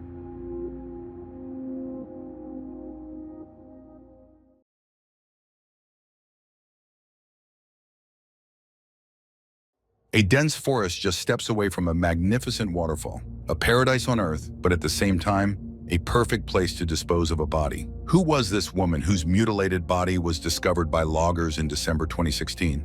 Who killed her? Why? The mystery of the unknown woman of Le Franois captivated France for months. But thanks to incredible determination and a stroke of luck, investigators were able to first identify the victim and then uncover a killer so unlikely that many were more willing to believe his story, worthy of a detective novel, than accept that he could be a brutal criminal. Le Franois is a small commune in the Jura department in eastern France. This truly verdant area attracts tourists with its stunning lakes and waterfalls. But on December 15, 2016, it was not tourists who were destined to make a chilling discovery, but hard-working loggers. While working, one of them descended into a steep ravine and noticed something pink beneath the leaves. The man bent down and brushed the leaves aside. At first, he thought he had found a piglet that had escaped from a nearby farm, but to his horror, he then recognized human toes. The loggers quickly notified the police about the body they had found. Since Le Franois has virtually no police presence, investigators from Besançon took over the case. The location where the body was discovered was 50 meters from the road in an especially steep ravine. The body lay under a tree, completely hidden by leaves and branches. Had it not been for the loggers, who were short on firewood, the body might have remained undiscovered for a long time. The body belonged to a young woman between the ages of 15 and 25. The victim lay on her back, naked, her nudity revealing numerous stab wounds. However, the face had suffered the most damage. It was horribly disfigured, with a dislocated jaw and broken teeth. Identification through facial features was impossible. The only distinctive feature of the victim was her red hair. There were no tattoos, piercings, or surgical scars. Aside from a woven bracelet on her wrist, there was nothing. No clue to help the police establish her identity. At the scene, there was almost no blood, which indicated that the body had been brought to the forest after death and that the murder had taken place elsewhere. While the detectives in Besançon were dealing with an unidentified body, the Missing Persons Department was actively searching for a missing girl from the same city. Narumi Kurosaki, a student, had arrived in France from Japan in August 2016 to study French. She had disappeared a few days earlier after having dinner with her ex-boyfriend. Narumi lived in a university dormitory, and on the night of her disappearance, one of her neighbors heard a chilling scream that abruptly stopped. Since Besançon was only an hour's drive from Le Franois, the body found in the forest could have belonged to Narumi. However, the face was so badly disfigured that only DNA testing could confirm this theory. But the DNA samples did not match. The body in the forest was not Narumi's. It couldn't have been that straightforward. Nevertheless, given the victim's age, investigators still believe she might have been a student. And since the body was discovered in December, they hoped the holiday season might provide a lead. Unfortunately, when detectives reviewed the missing persons list in early January, they found no records of any girl who had gone missing in mid-December. The autopsy report revealed that the victim from the forest in Le Franois had suffered 26 stab wounds. The wounds matched a small pocket knife with a short blade. Surprisingly, none of the stab wounds were immediately life-threatening. The victim died from facial trauma caused by a blow from a heavy object, combined with significant blood loss. Determining the exact time of death was challenging, but it was estimated that she had died 5 days before her body was discovered. Before her death, the girl had engaged in sexual intercourse.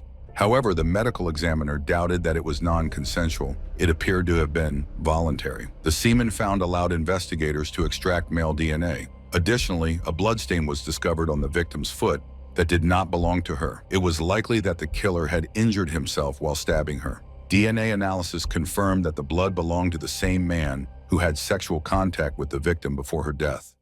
Meanwhile, officers combed the forest, employing canine units and helicopters. They understood that any early oversights could never be fully rectified, so they approached their task with the utmost diligence. The steep slope presented a significant challenge. As they descended, officers and forensic experts slipped multiple times, instinctively grabbing at trees and bushes to steady themselves. This led them to a realization: if navigating the terrain was difficult for them, it must have been equally challenging for the killer who carried the victim's body. They swabbed all nearby bushes and trees and found DNA matching the semen and blood on the victim's foot. This confirmed that the person who killed her and dumped her body in the ravine was the same individual. Identifying the perpetrator's DNA was a significant breakthrough, but having a name to match the sample would be even better. The DNA was checked against the databases of European countries and Interpol, but no matches were found. Since detectives had neither the victim's identity nor the perpetrator's, they found themselves at a dead end.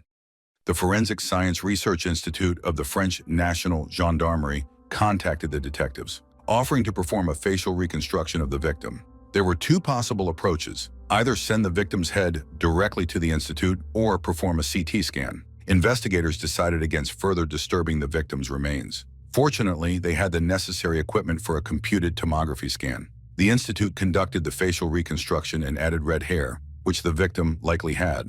The resulting image was distributed through regional and national media outlets. Over 100 calls were received, but none led to any breakthroughs. Meanwhile, media interest in the enigmatic case remained high, and the murder came to be known in the press as the case of the unknown woman from Le Franois. In February, the investigative team was contacted by colleagues from another precinct. They reported a potential suspect, a lumberjack who lived 20 kilometers from Le Franois. 3 years earlier, this bachelor had invited 3 young Bulgarian women to stay with him as housekeepers. However, the women soon went to the police, as the man's intentions were far from cooking and cleaning. He had hidden their passports and attempted to force them into providing intimate services for him and other men.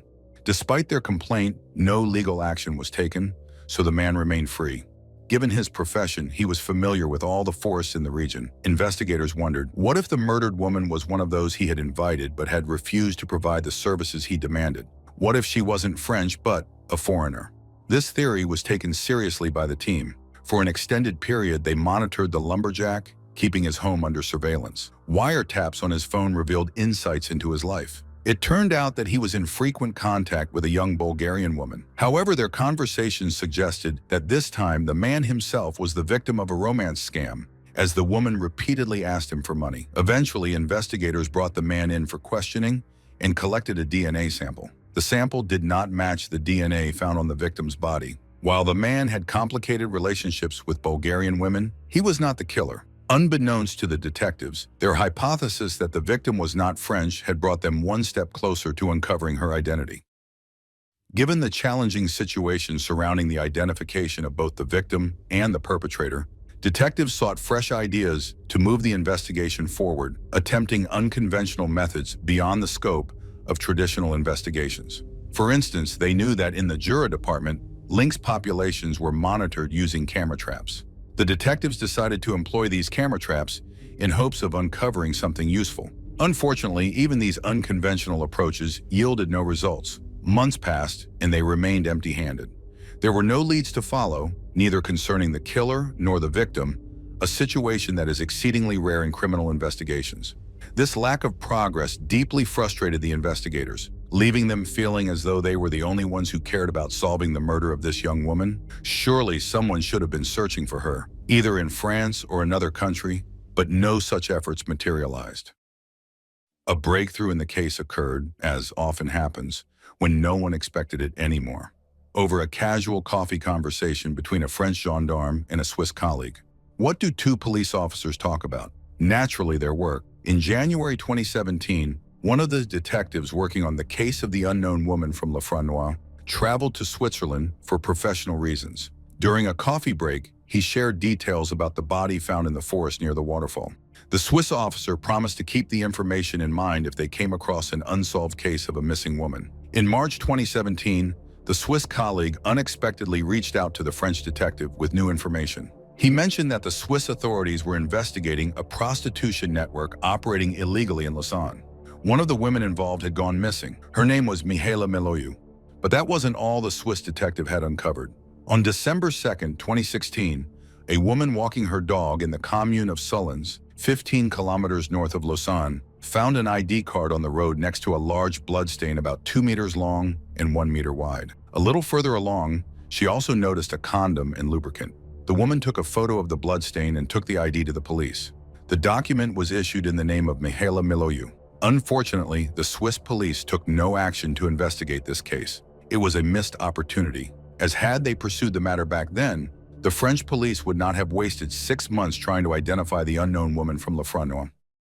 Now that the police had become interested in Mihaela's identity, they contacted the witness, and the woman showed them the spot where she had found the ID and blood.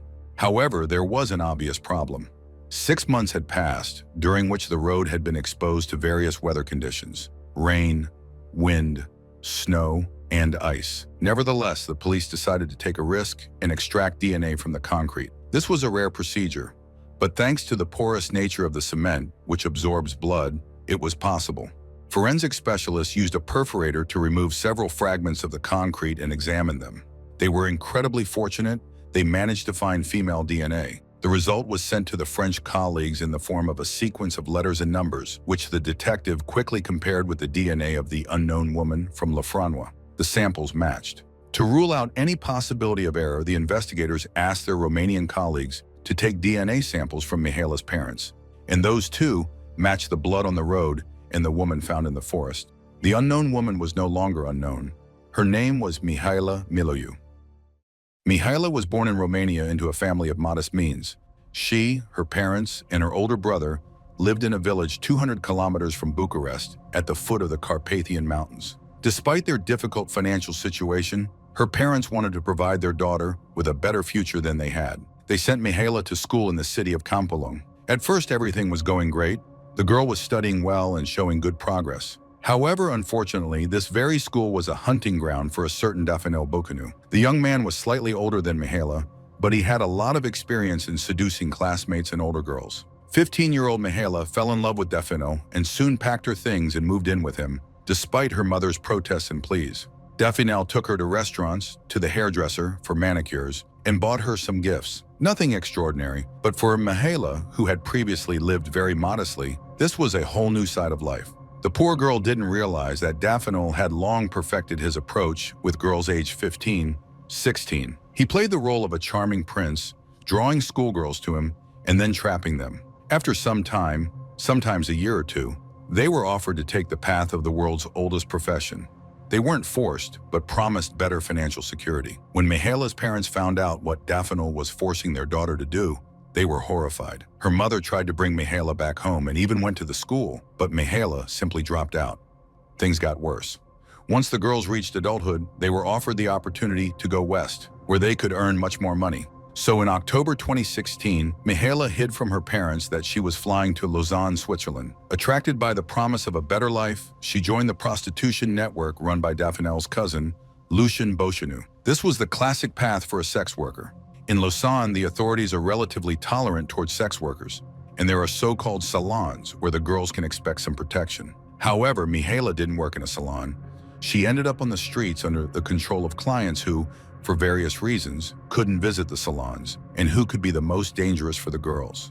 Upon learning where her daughter was working, Mihaela's mother went to the police, but they ignored her. The woman could do nothing more. Mihaela's work lasted only a short time. She arrived in Lausanne just a month and a half before her death. Once the police confirmed that the body was indeed Mihaela's, her parents were allowed to take her home and bury her. After the first breakthrough, the pace of the investigation only accelerated.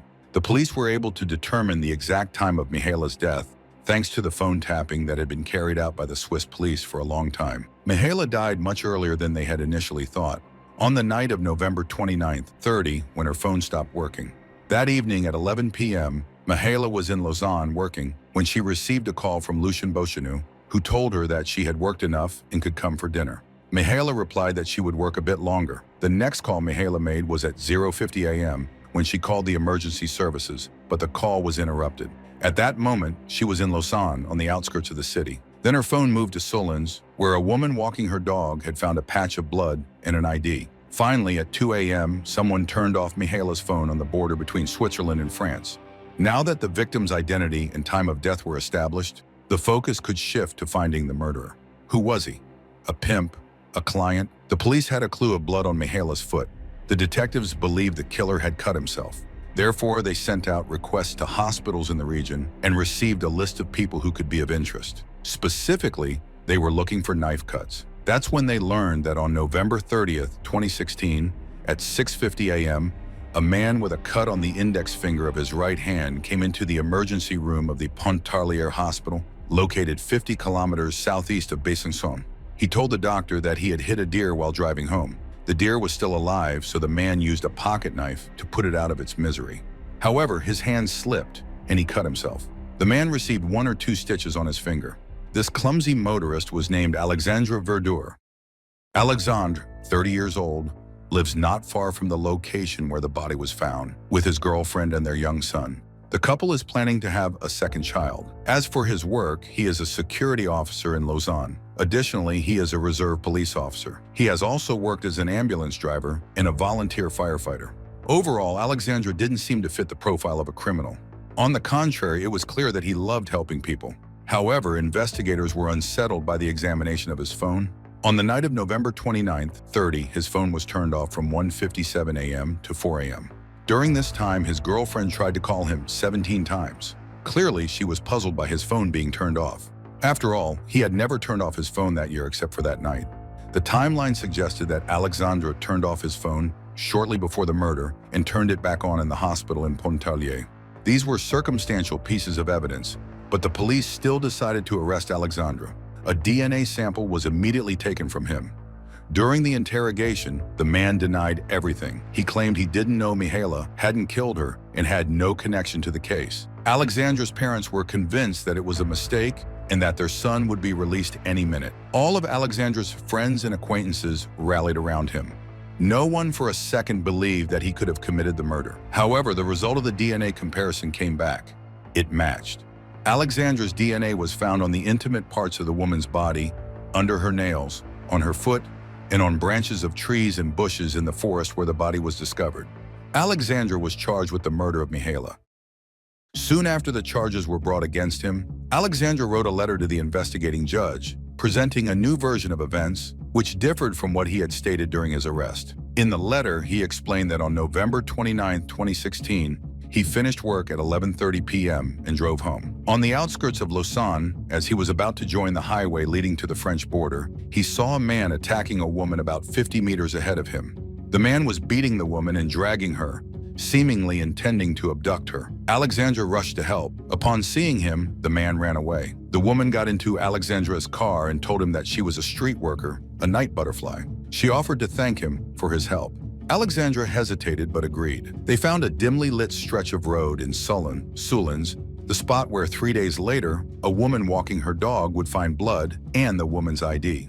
After Mihaela thanked Alexandre and they were getting dressed, a black car arrived. Two men got out. It seemed that they had been watching them. Alexandre believed they were pimps. One of the men was armed. Threatening Alexandre with a gun, they searched his bag and found his pocket knife. Using Alexandre's knife, they killed Mihaela. They then told him that either he would dispose of the body or his girlfriend, parents, and child would be in danger, as they had seen his ID, his police credentials, and his home address. After that, the men left. Mihaela lay on the ground. She was dead. Alexandre saw his own knife in her neck. He cut himself while removing the knife. The man put Mihaela's body in the trunk and crossed the border. He decided that, as a police officer, he was obligated to report the crime. However, in the rearview mirror, he noticed the black car of the killers following him. He realized that once he disposed of the body, they would kill him too. So on a turn toward the juror department, he broke free from them. In the woods, he undressed the girl because, as he claimed, the bushes were snagging on her clothes, and it was hindering him from descending into the ravine with the body. In the ravine, he covered her nakedness with leaves and branches, out of modesty, of course. Alexandre concluded his statement, explaining that he had not killed Mihaela. He just wanted to protect his girlfriend, parents, and child. He believed that if he had spoken at any point, the criminals would have found him, and he couldn't take that risk. He simply had no choice. Alexandre's new version seemed more like the product of a vivid imagination, a movie plot rather than real life. However, since he did not fit the profile of a brutal killer, investigators took his claims seriously and checked every word of his story. At first glance, the version about vengeful pimps punishing a rebellious prostitute seemed worthy of attention. It was revealed that 3 days before the murder, Mihaela had told her mother that she wanted to return to her parents in Romania. Moreover, the head of the Beauchenu clan had a reputation for being a very violent man. There were known instances when girls were brutally beaten, their jaws broken, if they didn't earn enough money or if a client had cheated them. However, accusing the pimps in his letter, Alexandre did not know that all calls made by the clan members had long been wiretapped and recorded by Swiss police. Therefore, the officers knew for sure that the only phone in Soulens, the location of the murder, was Mihaela's. The pimps' phones were located at least 7 kilometers away from the crime scene. As for Dafino Beauchenu, the young man who had seduced Mihaela, he was in Romania and had been summoned to court as a defendant. The other members of the group had been calling each other on the day of the murder and in the following days, actively discussing Mihaela's absence. Initially, they had assumed that the girl had decided to take some time off. The head of the Beauchenu clan, Lucien, was worried about her absence. He said it was crucial to find Mihaela because she brought in thousands of euros every day, and taking a vacation was out of the question. However, after a few days, they realized that something had happened to her and began actively searching for her. Police work results showed that there was no other suspect besides Alexandra. Once the police ruled out the last client of the girl and the pimps, it became clear that only Alexandra could be guilty. However, the police and the investigating judge still conducted a reconstruction of the crime, starting with the supposed attack on Mihaela, which Alexandra claimed to have intervened in. His story failed to withstand scrutiny from the very beginning. From his car, driving on the highway, he could not have seen the attack on the girl because it happened too far away from him. Even with the headlights on, it was too dark. The behavior of the pimps was also illogical. Why would the killers search the witness's bag for a possible murder weapon and then kill Mihaela with a small pocket knife, stabbing her 26 times? Why would they leave the police witness alive, even if he was a reservist? Investigators had never heard of a case where a police officer had been left alive after witnessing a murder. Finally, even if Alexandra was afraid to go to the police, he could have hidden some evidence in case officers came after him. But it was he who had the idea to undress the girl completely and dispose of the murder weapon. Alexandra explained this by claiming that he simply made a mistake. However, detectives were sure that Alexandra destroyed the evidence because he was the murderer. The trial took place in December 2020 in Besançon. The prosecutor demanded a 30-year prison sentence. Alexandra stood by his version of events. Many of his acquaintances, colleagues, and relatives came to support him, stating that he wouldn't hurt a fly. However, his girlfriend, who took the witness stand, admitted that recently he had shown more aggression, even rudeness. Conflicts had escalated to the point where she had refused intimacy with him. As a result, the man had begun seeking the services of prostitutes. Experts also testified in court, having conducted a forensic psychological evaluation of the defendant. The portrait of Alexandra they painted was far from flattering. They unanimously stated that he had a strong desire to appear as a hero, a savior, and that he exhibited a grandiose sense of self-importance. The slightest hint of mockery or humiliation provoked aggression. This, they suggested, might explain the murder. He could have told Mihaela something about himself, perhaps boasting about his job or his police reservist badge, which she might have mocked. Or the intimate encounter may not have gone as he had hoped. Without his confession, we would never know. But most likely, something triggered his rage. The experts also agreed that Alexandra was very dangerous and that there was a high risk of recidivism. He was found guilty. The prosecutor insisted on a 30-year sentence, but the court sentenced him to 20 years in prison. Mihaela's family was not present at the trial. They simply did not have the means to attend. They had to borrow money to bring their daughter's body home and bury her. However, they believed it was right that the killer was convicted and would serve his punishment. On the other hand, Alexandra's family disagreed with the verdict. He appealed the sentence, and his parents hired a private investigator who tried to point to alternative suspects, Mihaela's pimps. They claimed that the girl had wanted to return to Romania and was punished for it. The family sought to prove that the police had not thoroughly examined all the evidence, and thus the court's verdict was unfair. The appellate court hearing took place in September 2021. Alexandra's family came well prepared. In addition to the findings of the private investigator, they invited an activist from a Romanian movement supporting sex workers who was convinced that Mihaela's murder was a signature of criminal gangs. She argued that this was their modus operandi. However, despite all the efforts made by Alexandra's family, they were unable to secure his release. Moreover, the appellate court increased the sentence from 20 to 30 years in prison, which had originally been requested by the prosecutor. The attempt to challenge the verdict only resulted in an additional 10 years of incarceration. Alexandre Verdure still maintains his innocence, and his lawyer is exploring the possibility of a case review, but at the moment there is no new evidence to cast doubt on his guilt. As for justice in Romania, the authorities successfully arrested and punished members of the Beauchenu clan for human trafficking. Lucien and Daphne were sentenced to 12 and 9 years in prison, respectively. Of the 8 members of the clan, only one did not face punishment, as he was a minor at the time of the crimes.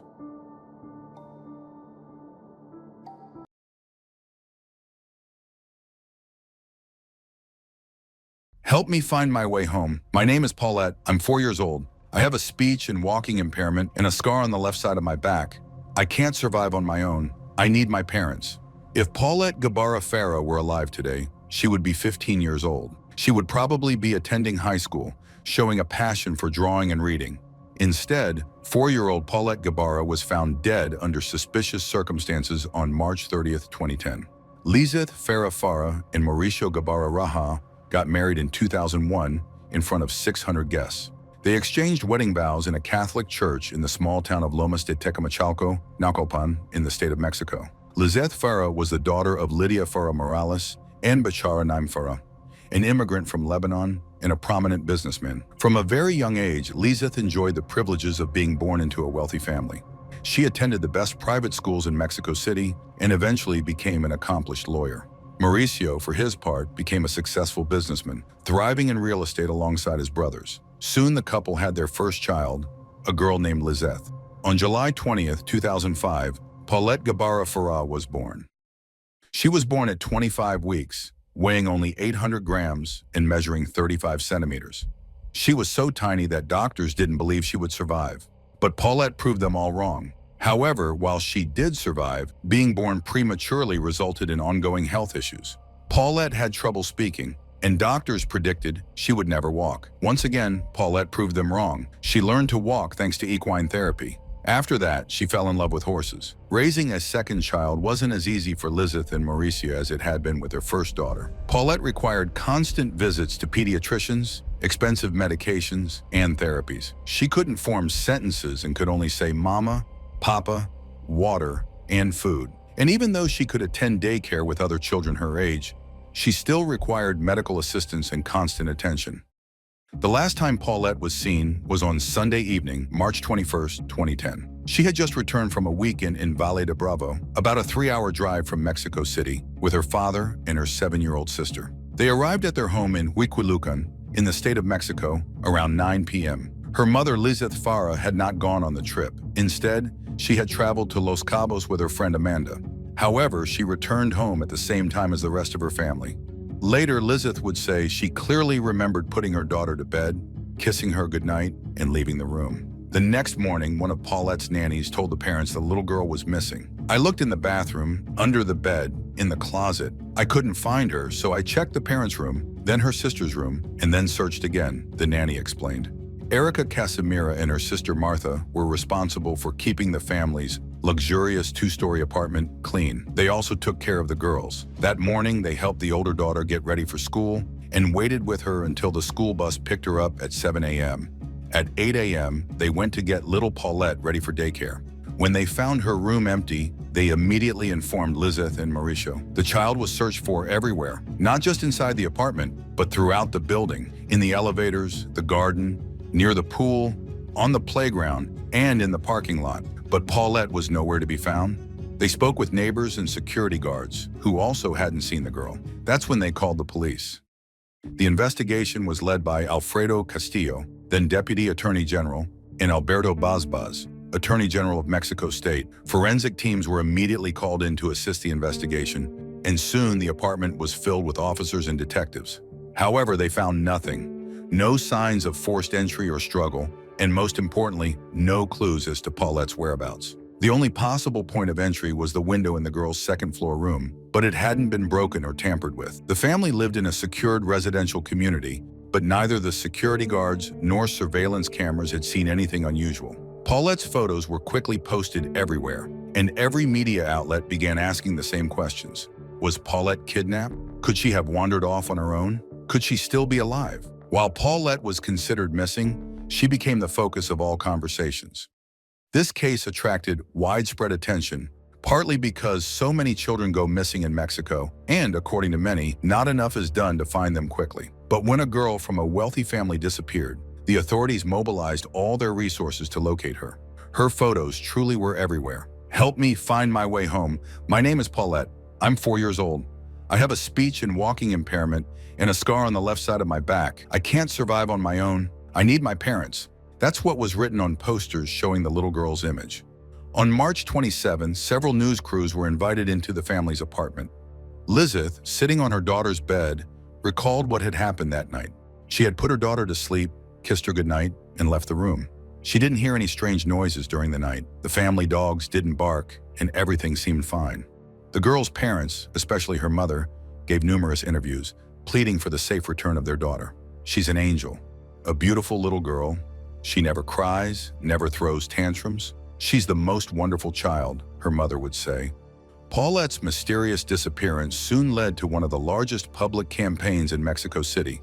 Lizeth repeatedly recounted that Sunday evening when her beautiful daughter vanished without a trace, leaving the family in despair. But how could it be a kidnapping, she asked, if there was no ransom demand? Maybe aliens took her? She once tried to joke. Or maybe it was Harry Potter? When Lizeth and Mauricio spoke to the public on national television, the entire country sympathized with the parents, devastated by the horror of their missing 4-year-old daughter, unaware that they would soon become the main suspects in Paulette's death. 9 days after the search began, on March 31st, Paulette's body was found. She was discovered in the bed in her own room, the very room she had allegedly vanished from over a week earlier. It looked as though the girl had been lying there the entire 9 days, wedged between the mattress and the footboard of her bed. Each night, Paulette had to wear a special orthopedic mouthpiece to prevent her from sleeping with her mouth open, and it may have contributed to her death. It was reported that when the little girl was found under blankets stained with red marks, the coroner allegedly exclaimed in shock, "They beat her to death. They beat her to death." But later the police declined to explain that statement. Most likely it wasn't blood, but fluid stains caused by decomposition, as there were no signs of sexual or physical violence on the body. According to the autopsy, Paulette died from asphyxiation caused by obstruction of her airways and compression of her chest and abdomen. Officials concluded that Paulette had twisted in her sleep and accidentally slipped into the gap between the mattress and the footboard, where she suffocated. A tragic accident, but still an accident. The case should have been closed and forgotten. Yet even now, over 10 years after her disappearance and death, the Paulette case continues to stir controversy and conspiracy theories. Few people believe the full truth of what happened that night has been revealed. What remains most puzzling is how no one noticed the little girl trapped in the bed for 9 days. Over 100 people entered that room during the search. Even Attorney General Alberto Basbas personally checked under the bed during the investigation. He moved the mattress and the blanket and saw nothing. Even specially trained search dogs were brought into the child's room, and somehow they didn't detect the scent of the body. It's hard to believe that forensic investigators searched the room multiple times and still didn't find her. Basbas maintained that the girl likely twisted in her sleep, got stuck between the mattress and wooden base of the bed, and died from suffocation. He reported that according to the autopsy, Paulette had been dead for 5 to 9 days, meaning she likely died the night she disappeared. But oddly enough, another analysis later concluded that she had only been in that exact spot for 3 days, not 9. The new findings contradicted earlier claims, such as the assertion that the body hadn't been moved after death. Worse still, the new evidence was never officially accepted by the authorities responsible for the investigation. Even more horrifying was the fact that relatives and family friends had stayed in Paulette's bed in the days after her disappearance, and no one noticed anything. The obvious question arose, had no one even changed the bed sheets once during that entire time? They had. The nannies changed the sheets multiple times, and the police even asked them to reenact their actions to test whether it was possible to change the bedding without noticing the child. The nannies insisted they would have seen the girl, both when they were searching and when they were making the bed, but she wasn't there. Apparently, the reason no one noticed her was the sheer number of blankets and quilts on the bed, which hid not only Paulette's small body, but also the smell that began to spread in the room. The police claimed that during the week they spent at the Guevara home, they searched every room, followed every procedure, and questioned everyone they could. Eventually, they concluded that the parents or the nannies who lived in the apartment were involved in Paulette's death, because only they were present when the incident occurred. They also discovered the parents had been lying from the start. It wasn't them searching the building for their daughter. It was the nannies who checked every floor in hopes of finding the little girl. And it wasn't them who called the police. It was Mauricio's sister who called after speaking with him. Erica Casimira, Paulette's nanny, would later testify, "After searching everywhere for Paulette, I found her mother sitting here drinking coffee and smoking a cigarette while her father calmly searched a closet." Over time, behind the glamorous image of the couple, serious problems began to emerge, both personal and financial. The couple had such severe money troubles that they occasionally had to borrow from the Casimira sisters. Their marriage was falling apart. In fact, Lizeth had gone to Los Cabos to meet up with a lover and spent the weekend partying and drinking. By April, the couple's growing conflict became obvious. Only Mauricio's relatives attended the church service, while only Lizeth's relatives showed up at the funeral. The pair also began fighting over custody of their older daughter. Soon, the couple turned fully against each other. Lizeth accused Mauricio of orchestrating the entire situation. Mauricio, in turn, claimed that Lizeth and the nannies were behind Paulette's disappearance. Each of them, at some point, gave false testimony, said the Attorney General. That's why it is now difficult to establish all the facts and draw a clear investigative line. On March 30th, even before Paulette's body was found, both parents and the nannies were taken into custody, but not to prison. They were held at a nearby hotel where they were questioned by the police. Investigators concluded that Lizeth showed no signs of being affected by her daughter's disappearance. She was defensive, angry, anxious, impulsive, and displayed little empathy for those around her. Mauricio was also anxious, showed no signs of depression, but was evasive and unsure. They were hiding something, yet never told the truth about what they knew or revealed the exact details of what happened to Paulette. It was found that on March 23rd, Lizeth went out with her other daughter and was gone for 7 hours. No one knows what she was doing during that time. We are dealing with a lawyer, intelligent, bold. She always remained distant in terms of showing affection and emotional attachment. She lied, said forensic psychiatry expert Sandra Yadeum at a press conference. She had been working with investigators. In short, there are signs of psychiatric disorder.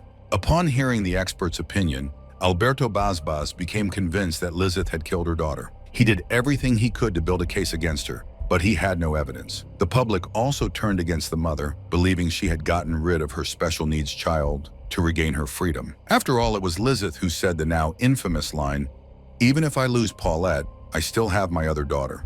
What detectives never told the public was just how poorly they had handled the investigation. They tried to hide their own failures behind accusations against Lizeth. When forensic investigators first arrived, they were only allowed to check for signs of forced entry, nothing else. Alfredo Castillo, according to reports, ordered them to stop almost as soon as they arrived. The crime scene was never sealed. Hundreds of people entered and exited the apartment, leaving shoe prints and contaminating everything.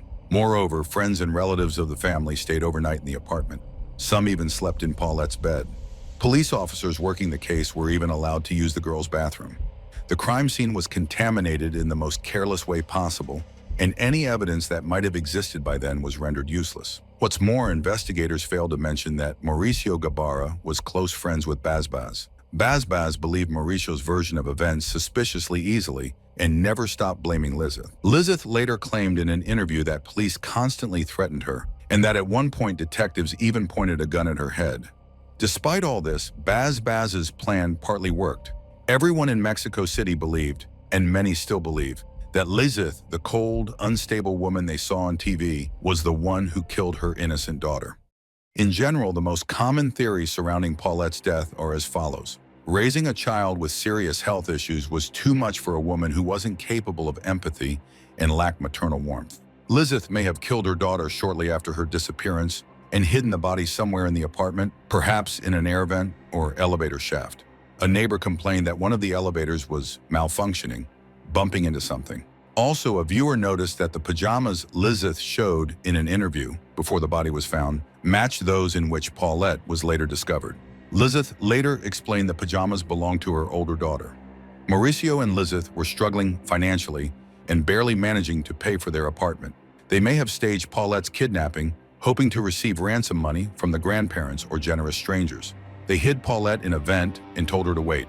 But when the case attracted massive media attention, they panicked and couldn't retrieve her, resulting in her suffocation. Mauricio himself had once told police, "I know where Paulette is, and I'll tell you everything, but only if you help me, because I don't want legal problems. I'm scared of going to jail. I'm desperate." That was before the girl's body had even been found. Killed by her sister Paulette may have been accidentally killed by her 7-year-old sister, Lizeth. Experts say the older girl may have felt superior to her sister and jealous of the attention Paulette received. Some believe Mauricio and Lizeth were arguing that night, and Paulette began to cry. The older sister may have tried to silence her and accidentally killed her in the process. This theory is supported by secret footage of a conversation between Lizeth, Mauricio, and their older daughter. It seemed as though Lizeth told her daughter not to say anything to the investigators or she'd get in trouble. Lizeth later claimed the words were taken out of context. She was simply warning her daughter to be careful not to say anything that could be misinterpreted by detectives. Of course, the nannies could have been involved, but no evidence supports this. And based on their interrogations and interviews, they did not appear to be guilty. Although it's possible they know more than they're saying, perhaps they were silenced. Under Bazbaz's influence, public opinion turned harshly against Lizeth. But after reading several news articles in the book by Martin Moreno, many people changed their views. Certainly, Lizeth's behavior can be seen as strange, and she did act oddly in some interviews. But that doesn't automatically make her a killer. Did she feel relief after Paulette's death? Possibly, but the Attorney General launched an excessively aggressive campaign against her, maybe to cover something else up. There's also a possibility that Paulette's father was involved in her death. Some believe Paulette was already dead by the time she returned from Valle de Bravo, and that Bazbaz, being Mauricio's friend, covered for him. No theory can be ruled out. Anyone could have been responsible. Due to the Attorney General's harsh statements, many believed, and still believe, that the parents were somehow involved in their daughter's death. Eventually, they turned against each other. Mauricio stated, "All I can say is that, for me, this was not an accident, but I can only speak for myself." In another interview, Lizeth cried and complained she didn't understand why her husband suspected her, saying investigators turned him against her. "They played with our minds a lot. Maybe he didn't trust me enough. I never doubted him," Lizeth said. In May of that same year, Bazbaz resigned due to how poorly the investigation was handled, and possibly because of his inflammatory remarks. In May 2017, 7 years after the events, Paulette's body was exhumed and cremated, permanently destroying most of the physical evidence in the case. But many still wonder how many secrets remain hidden in the death of Paulette, secrets the public may never know.